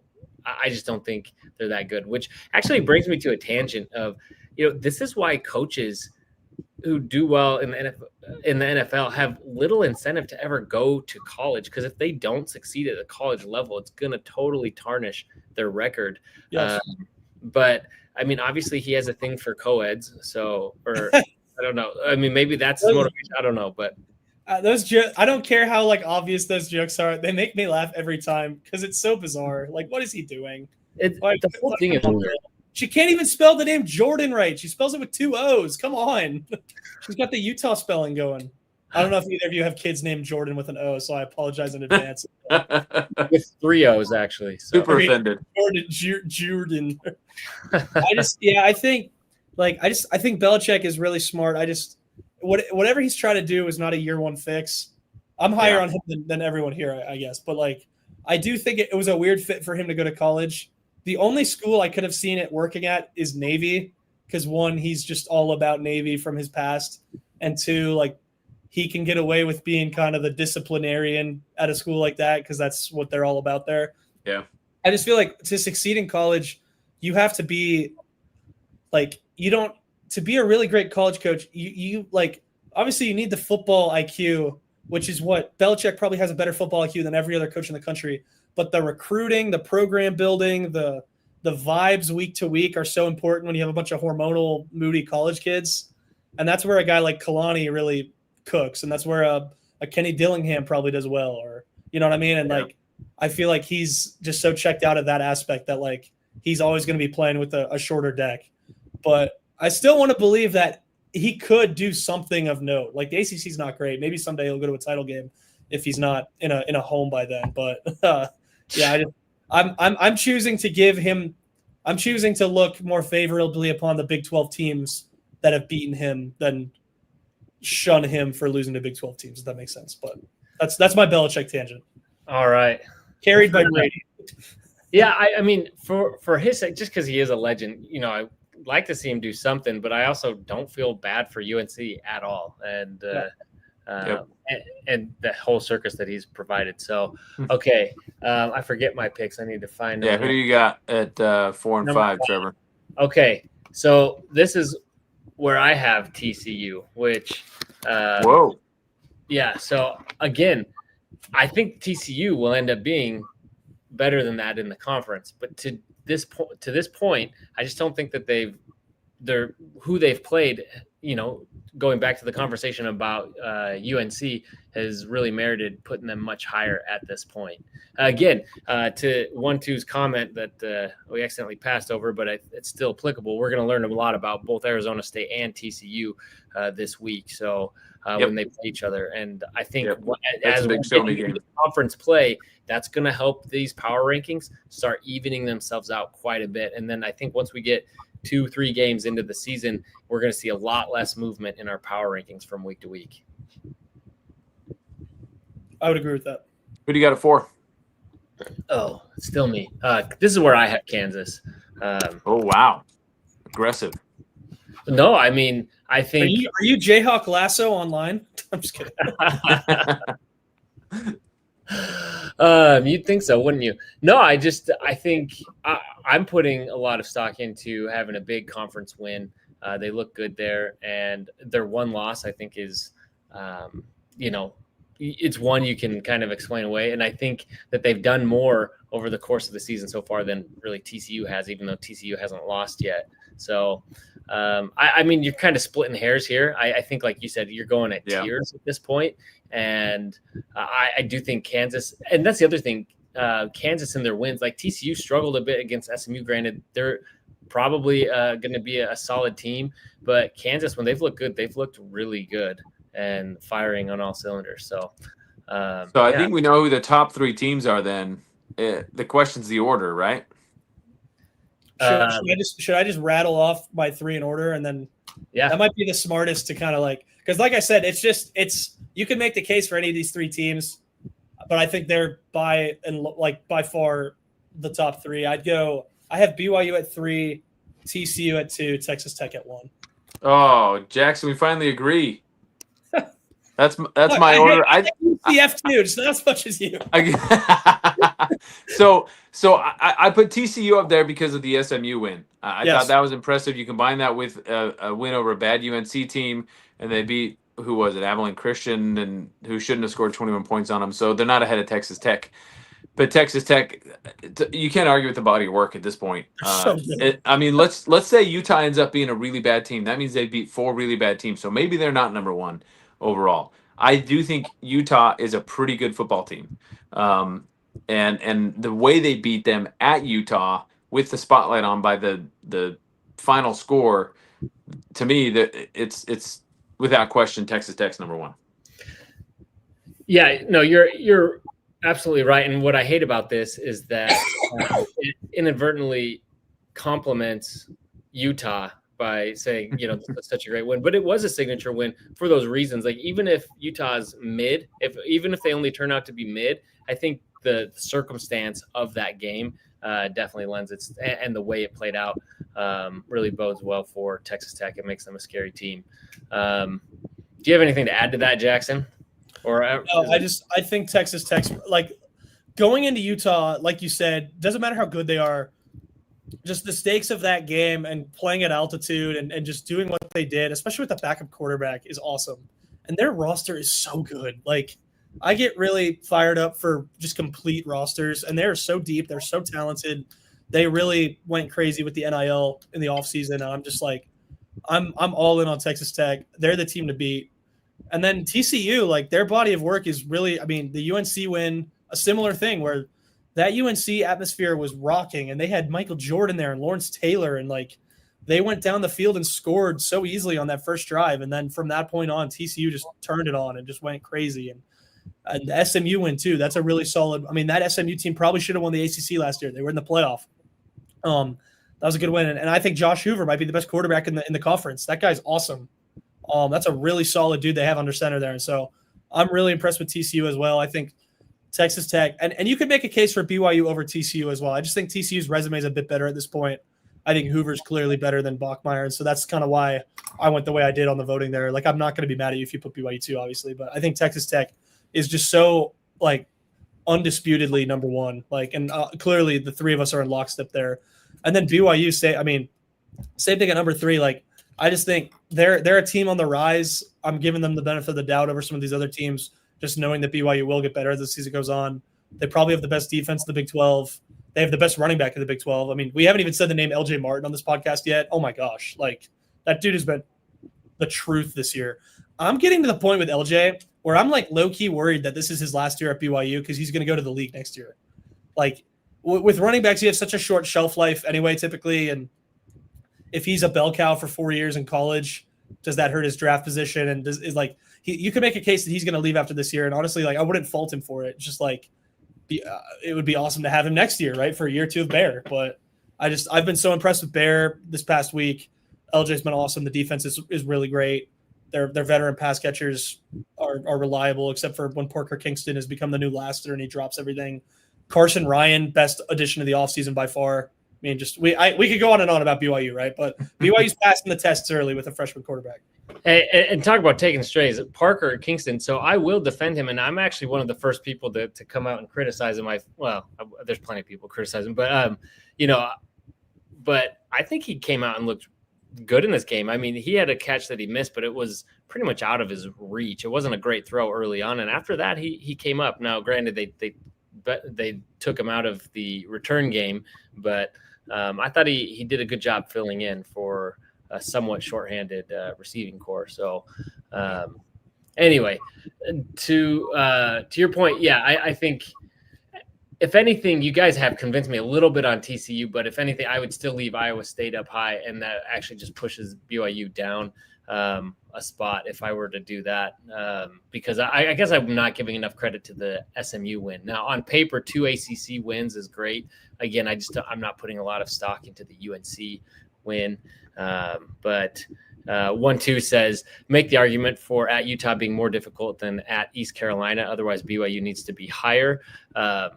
And I still think top to bottom, Utah has more talent, and you're playing at probably a much more difficult environment. So I think I think Utah's a better team than ECU.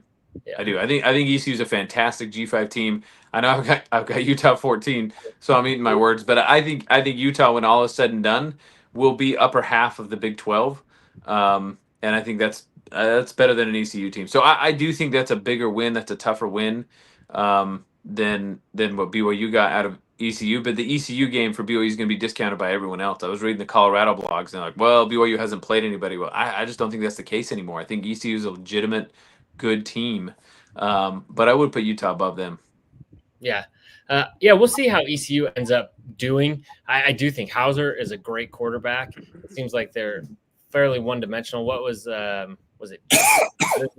I mean, he was like their running back and receiver and, everything, so perhaps somewhat limited in that regard. But so my only thing is I still put more stock into what Iowa State's done, not saying that I think that they'll be better than TCU. I do think TCU is going to be very dangerous. And Adam, we talked about that in the preseason. I don't know if we saw them being top 3 of the conference, but we definitely saw them as a dangerous team on BYU's schedule. So, okay, sweet. Well, that's it. So let's go ahead and do picks real quick. We've gone a little long, but I'm gonna log off and let you two run. I've got early work calling tomorrow, so I don't want to spoil the fun. But you guys make your picks. Trevor, I'll send you mine since I'm like 5 picks behind you this year. Anyway, I'll let you gloat with me out there. Send them over to me, and we'll get to them. I do just want to point out before you jump off, you're now 35-14. I'm at 41-8. So 6. I'm 6 behind this year. Yeah, I dug myself a hole, man. Yeah, too much confidence in K-State and Colorado. It's got to me. You're just playing with me. You're just trying to let me think I'm getting ahead this year. That's right. So that's right. Just like Evan Johnson baiting the throw. I'm coming for the pick 6 the latter half of the season. Okay. Hey, Jackson, thanks for coming on. Go Cougs, Yeah, good to guys. see you, Adam. See you, buddy. Yeah. All right. Let's do this real quick here. Go through some picks, and we'll see if he sends his over. I got to go find mine, see where I'm at. All right. I should pull these up too. So it was a TCU-ECU. We got a good Friday night ahead of us. Who you got in that one? I'm gonna go TCU. I just feel like you're going home team last, right? Yeah. I'm going kind of in order of when they come on, but yeah, home team last. BYU last. Home team last. I feel like I like TCU in that game. I just think Hoover's really good. I think the momentum's there, and ASU's a good team. Like that's gonna be an awesome game, but I just think TCU's better. Yeah. And like we were saying, we're going to learn a lot about both teams. I do think TCU is better as well. I don't, like you said earlier, I'm still not completely convinced by Leavitt and what that ASU team has, although they had a great win over Baylor this weekend. Okay. So Houston at Oregon State. At Oregon State? Yep. I'll take Houston in that game. I mean, the Pac-2 is so bad. That's just... That doesn't seem like a huge challenge for them. Nope. I believe in Willie Fritz's squad there. Okay. Cincy at Kansas. I'll go Kansas. Kansas is another really good game. I mean, this is a good Big 12 weekend. I'll be in Colorado. I'm kind of sad I won't be able to be as tuned in for some of these games, but I like Kansas in that game. They're better. They're at home. Yeah. I do think since he's feisty, I won't be surprised this season if they get some wins over teams that they probably shouldn't.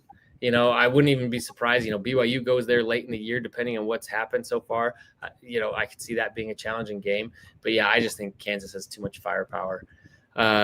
Okay, your beloved UCF versus Kansas State. I'm looking at the spread. I know we probably don't do gambling talk on a BYU podcast, but Kansas State being a touchdown favorite is really shocking to me. I feel like UCF is – I'm not going to throw out betting advice, but I feel like UCF is free money. I like UCF in that game. I mean, it would be – that'd be a huge win for Kansas State to right the ship there. But UCF, I just feel like Kansas State won't be able to defend some of their more talented skill players. Yeah, you're probably right, but I went with Kansas State on this one. Okay. They are the home team. You just hate UCF, man. Come on. No, I'm happy for UCF. I just don't. I think they're kind of they've been feasting on empty calories so far. Yeah, and that's fair. I also feel like Kansas State. I keep thinking one of these weeks they're gonna pull together. They're coming off a bye. They're at home. They're gonna rally. Like if there's ever a time they have to do it now. Granted, if they don't win this game, I won't pick them the rest of the year. So if they don't win this game, their coach might be done there now. That's a potential fire game. If you're a touchdown favorite at home and you've started the year 1-4, I mean that's like that. I don't know. That's a perfect firing chance for me. But which is too bad because I really like him too. I do too. Yeah. and I liked, Kansas State's program and stuff with him, but unfortunately, yeah, he's in a tough spot. So that's where I think maybe they rally and they win, even though UCF is kind of, and UCF might be coming in feeling pretty big in their britches, beating UNC and Bill Belichick. So that's what I'm going with. This one was all field and taking a chance there. Okay, then we have, looks like I'm different. Oh, so Baylor and Oklahoma State.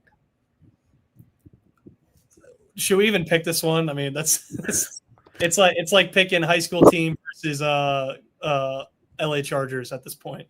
I already wrote in Baylor for you before I even asked the question. Perfect. So. You read my mind. Is this Baylor's FCS game of the schedule? Yeah, exactly. All right, and then we have Utah at West Virginia. Another crazy spread. I mean, Utah is an 11.5-point favorite, but they got to do the 2 time zone thing. They just got roughed up. I'm gonna pick West Virginia just because that's a really. I mean, were you there when BYU played there 2 years ago? Yes. That's a tough place to play, man. That's a crazy fan base, and I know West Virginia is not great. Like, this is the Big 12 game that Utah lost a lot last year. So I'm gonna go West Virginia, even though that's.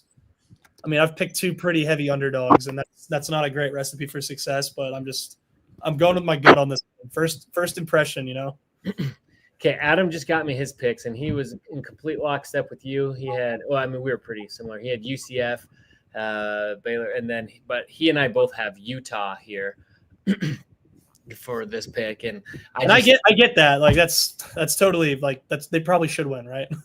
They should, but we'll see like where their psyche is this game. And like you said, like get beat down that bad and then go 2 time zones and play in a difficult place. But I also wonder where West Virginia's psyche is. And, they've been shaky all year. I have to think that just the coaching, the depth and everything, this is going to be a bounce back game for Utah. And if it's not, then you start getting real worried if you're a Utah fan. So I wonder about Dampier because I don't know if you followed this at all. There's a bit of drama with him in the medical report, the injury report.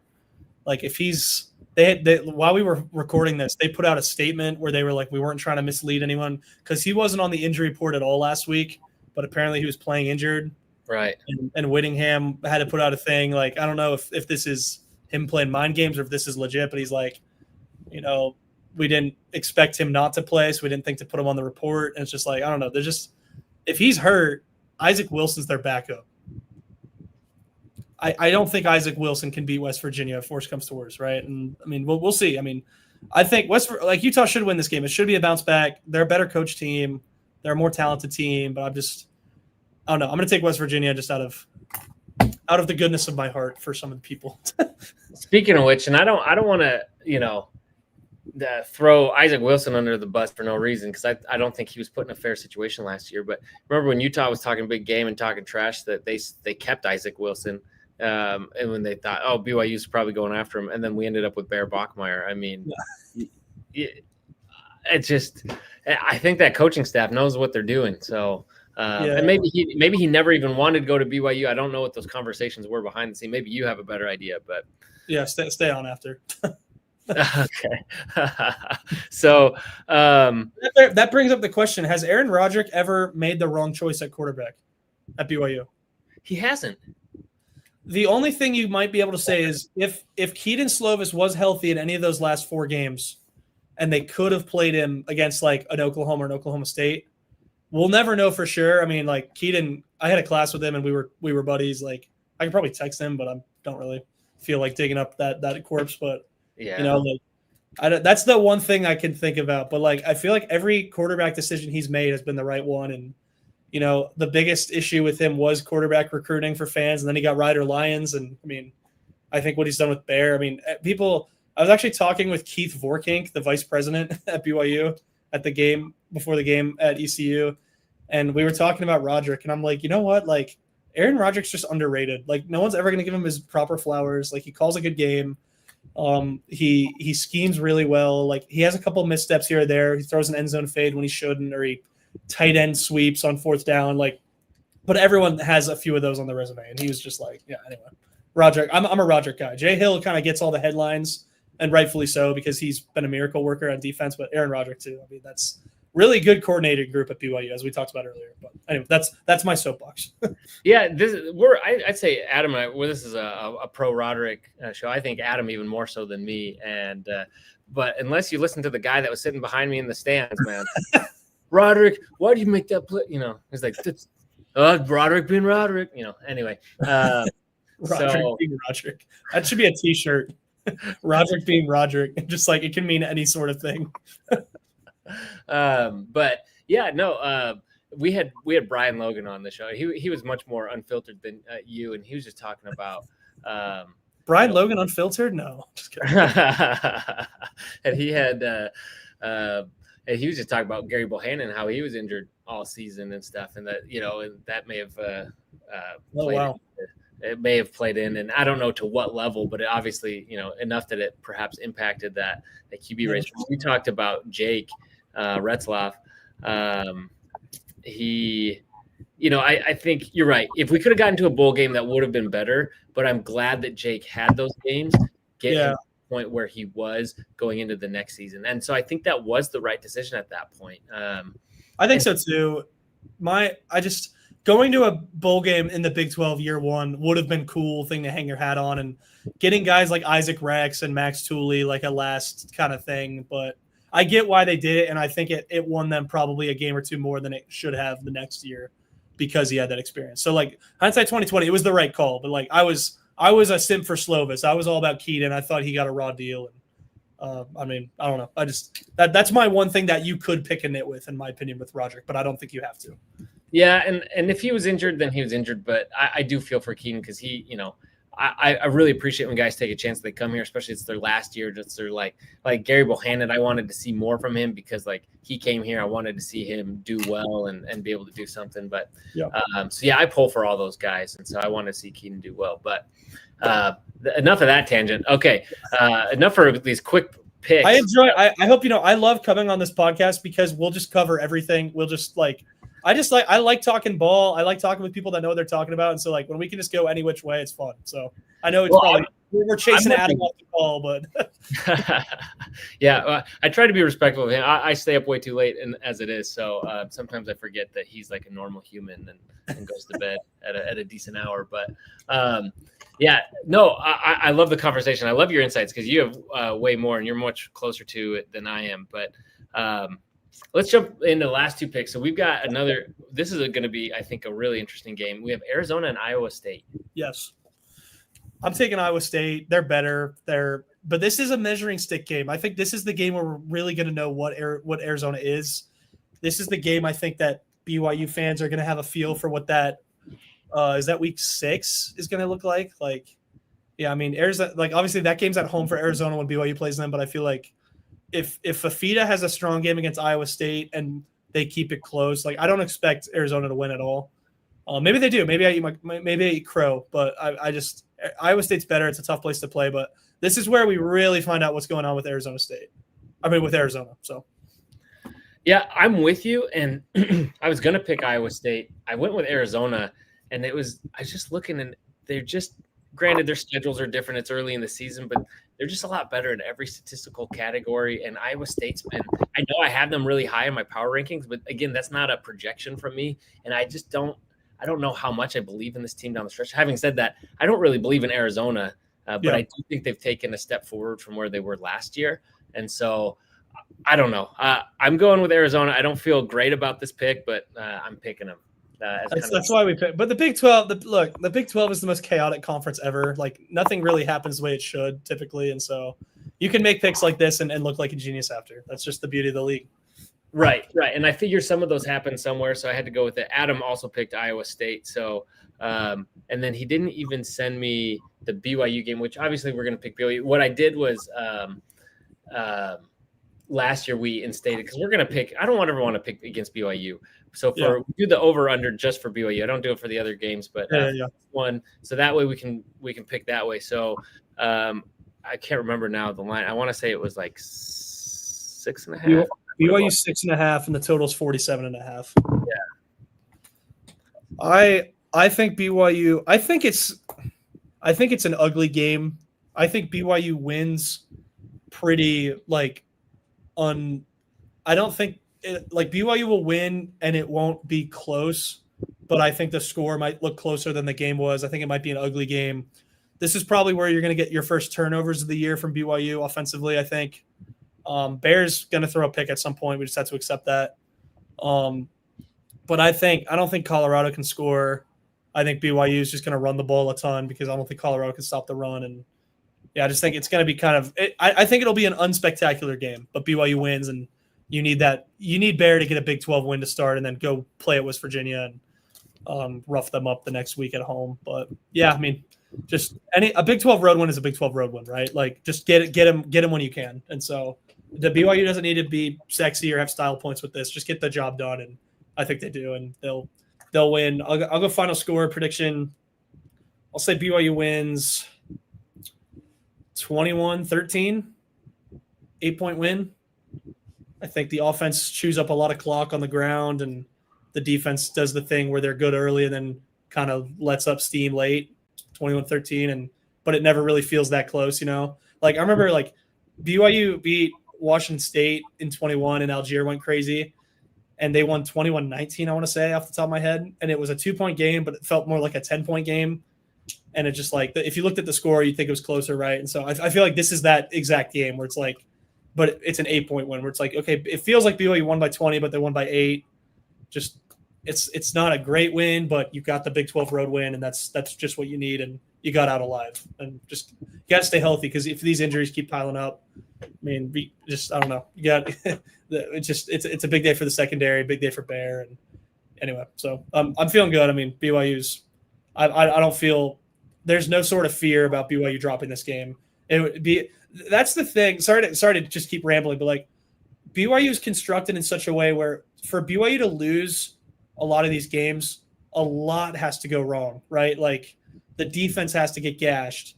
LJ has to kind of be human.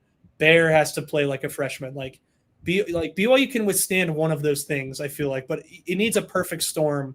And I'm not saying BYU is invincible, obviously. Like I think they're going to lose to Texas Tech, and I think they'll lose to Iowa State, just right off the top of my head. But like, I feel like it takes a lot to beat this BYU team. I think BYU is able to withstand more, just the way that they're constructed and the way that they play. And so I think this week, just ground and pound, burn clock, win ugly, and just get the win type week. And that's great. Let Bear get that under his cap.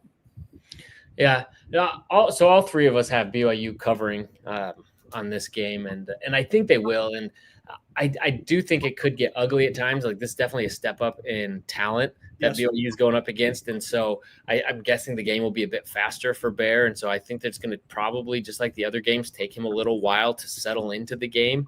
And we could see, things kind of go against BYU early. But I just think, I don't know if this Colorado team is necessarily known for its defense, which is good because our offense, that'll allow our offense to stay in it. And I think our defense, their offense has been shaky, and it's going up against our defense, and I just feel good about that. And even though it's new players, there's new things to take into consideration. I just really like, Jay Hill knew what he was doing last year, and some of that's going to carry over. And granted, and to this point here, Sean made the point. Dion and his staff remember the Alamo Bowl. It's going to be close in the first half before BYU starts pulling away. And that's kind of to my point, Sean, is that I think it's going to take a little while, just like against ECU, for Bear to settle in. And BYU might even be down a couple scores early if that's the case.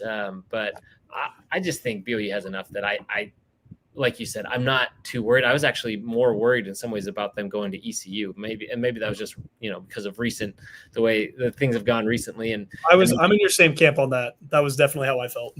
My record of games that I've attended post graduation is I don't know, 11-3 or something. I don't know. It's bad. Nice. It's bad. 11-3, Oh, sorry, 3-11. Sorry, is what I should say. I was like 11-3 is bad. Okay, dude. Like, look at you. But I think, I feel like I agree with Sean. That was a good point. I think Colorado's going to throw some haymakers early. Bear's a slow starter, as we've seen the last few games. Maybe he turned the corner at ECU, but I don't think it's unfair to assume that he might kind of get in the slump early. But that's the thing. BYU has too much talent. And I'll end on a quick story from me. I was talking to a member of the BYU defense last year, before the bowl game, and I think I mentioned something. I was just like, what are your feelings about, the Colorado? Like, that's an exciting team. Just kind of thinking I thought that game would be closer than it would. And he's like, with zero hesitation, he's like, oh my gosh, we're going to smoke them. I was like, really? And he's like, yeah, they run a really simple offense. Like Jay has pointed out all these little things. Like, we have this tell down. We have he starts going in depth about all the things they know they're going to do. And how he said something to the extent of Shedeur is going to have no idea what's happening. And then, of course, you look at that clip and he has no idea what's happening. Like, it was almost prophetic. I kind of get chills thinking about it now just because, it was such a cool moment of, that's what good coaching does. Like, players get fired up and they know what's coming before it happens, and coaches get them on the right track. And so that's the Jay Hill effect. Like, Jay Hill had a month to scheme up for Colorado, and that was probably the most dominant defensive performance BYU's had. And I mean, I guess the other one that comes to mind is the San Diego the Poinsettia Bowl with Van Noy just going crazy. Yeah. Some of the stats and final score might not look that great it looks good, but not elite for that Colorado game. But there were 2 busted plays, but that BYU's D line in front 7 just made Shedeur miserable that whole game. That game cost him so much money NFL contract wise. And I mean, it kind of exposed Shedeur for what he is. I never thought he was a great college quarterback. He threw a decent deep ball, but I didn't think he could read a field or make much happen off screen anyway. But so Jay had everyone believing from day one, yeah, we're smoking these guys. We know exactly what they're going to do. We're going to be prepared for it. And so I think they've had some quarterback issues. They've had 2 different guys start already. I don't know. I think Jay probably smells blood in the water again and does a similar thing. I mean, just Jay Hill is so good at these pregame kind of getting them ready, and then the halftime adjustments too. I mean, Jay Hill's a difference maker, and I think he's probably, if not the best defensive coordinator in the conference, top 3. That's when you have a solid quarterback that's not turning the ball over yet, a running back that can beat anybody, and a really solid defense that game plans well, and then a kicker that makes anything. I mean, it's like in baseball. If you have a good bullpen and you play good defense, you're probably going to go far.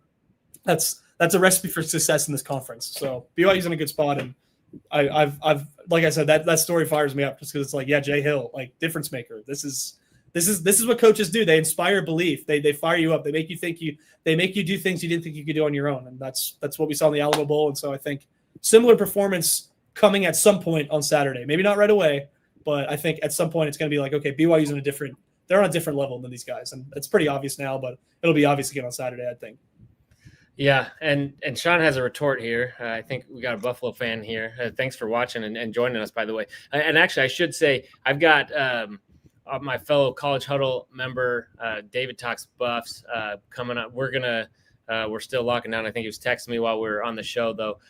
This week, we're going to do kind of crossover and talk each other's teams and everything. So make sure you come back and check that out. He's great and has a lot of good insights on Colorado. But to your point, yeah, but BYU's defense was only able to play like that because Colorado had no running game. Guess what? They didn't have a running game for 12 games before that bowl game. And I don't think anyone else did to Colorado what Jay Hill and that BYU defense did. And so I think there's more to it than that. Yes, the Colorado team was limited, but I think they were exposed in a way that other teams weren't able to. Oh, yeah. Sean said he's a BYU fan. Okay, sorry. Didn't mean to call you a Buffalo fan. I take it back. But you should still come back. The run game definitely factored into that, but I think the exotic blitzes that Jay was breaking out for Shedeur were such a game changer, because he was just so confused and he was under duress the whole time. But the run game factored in, but I think it had more to do with the pressure they put on Shedeur, which was, that's what a BYU team is supposed to do. They're supposed to have a strong front 7 historically. And so they didn't. They played BYU football. So do you think when they retired his number that they had a misunderstanding, that they thought they were his career was over? Maybe that's what happened. Just the Shedeur thing is just so funny. If there are, I don't want to offend it. Colorado fans get sensitive, and I don't want to poke the bear, but I have Shedeur thoughts. But anyway, I think as I'm a sucker for father-son stuff. I think it's cool Deion got to coach his boys, and that was a special thing. But Shedeur was not Peyton Manning. That's anyway.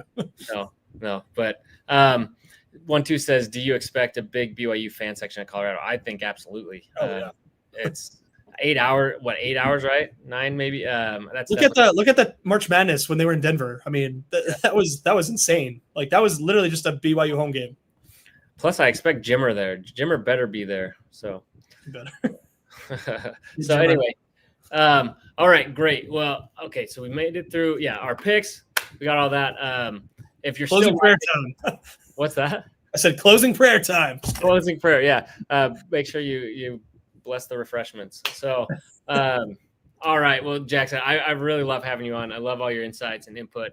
And it was a great game. I was so glad I spotted you there on Saturday, which is kind of, spurred this on and bringing you on. And glad you were out here back in Virginia and had a great sports weekend. So, like I said, we are getting David Talks Buffs this week, and we'll have a crossover. So we'll get a little bit of insight. We've been trying to do that all year. Had something lined up with ECU. It fell through because I was traveling for work. But yeah, we'll get in there because I love getting the insight from the opposing fan bases, and get us all set up and teed up for a big Big 12 weekend. So Jackson, thanks again for joining, and don't forget to like and subscribe. And as always, go Cougs.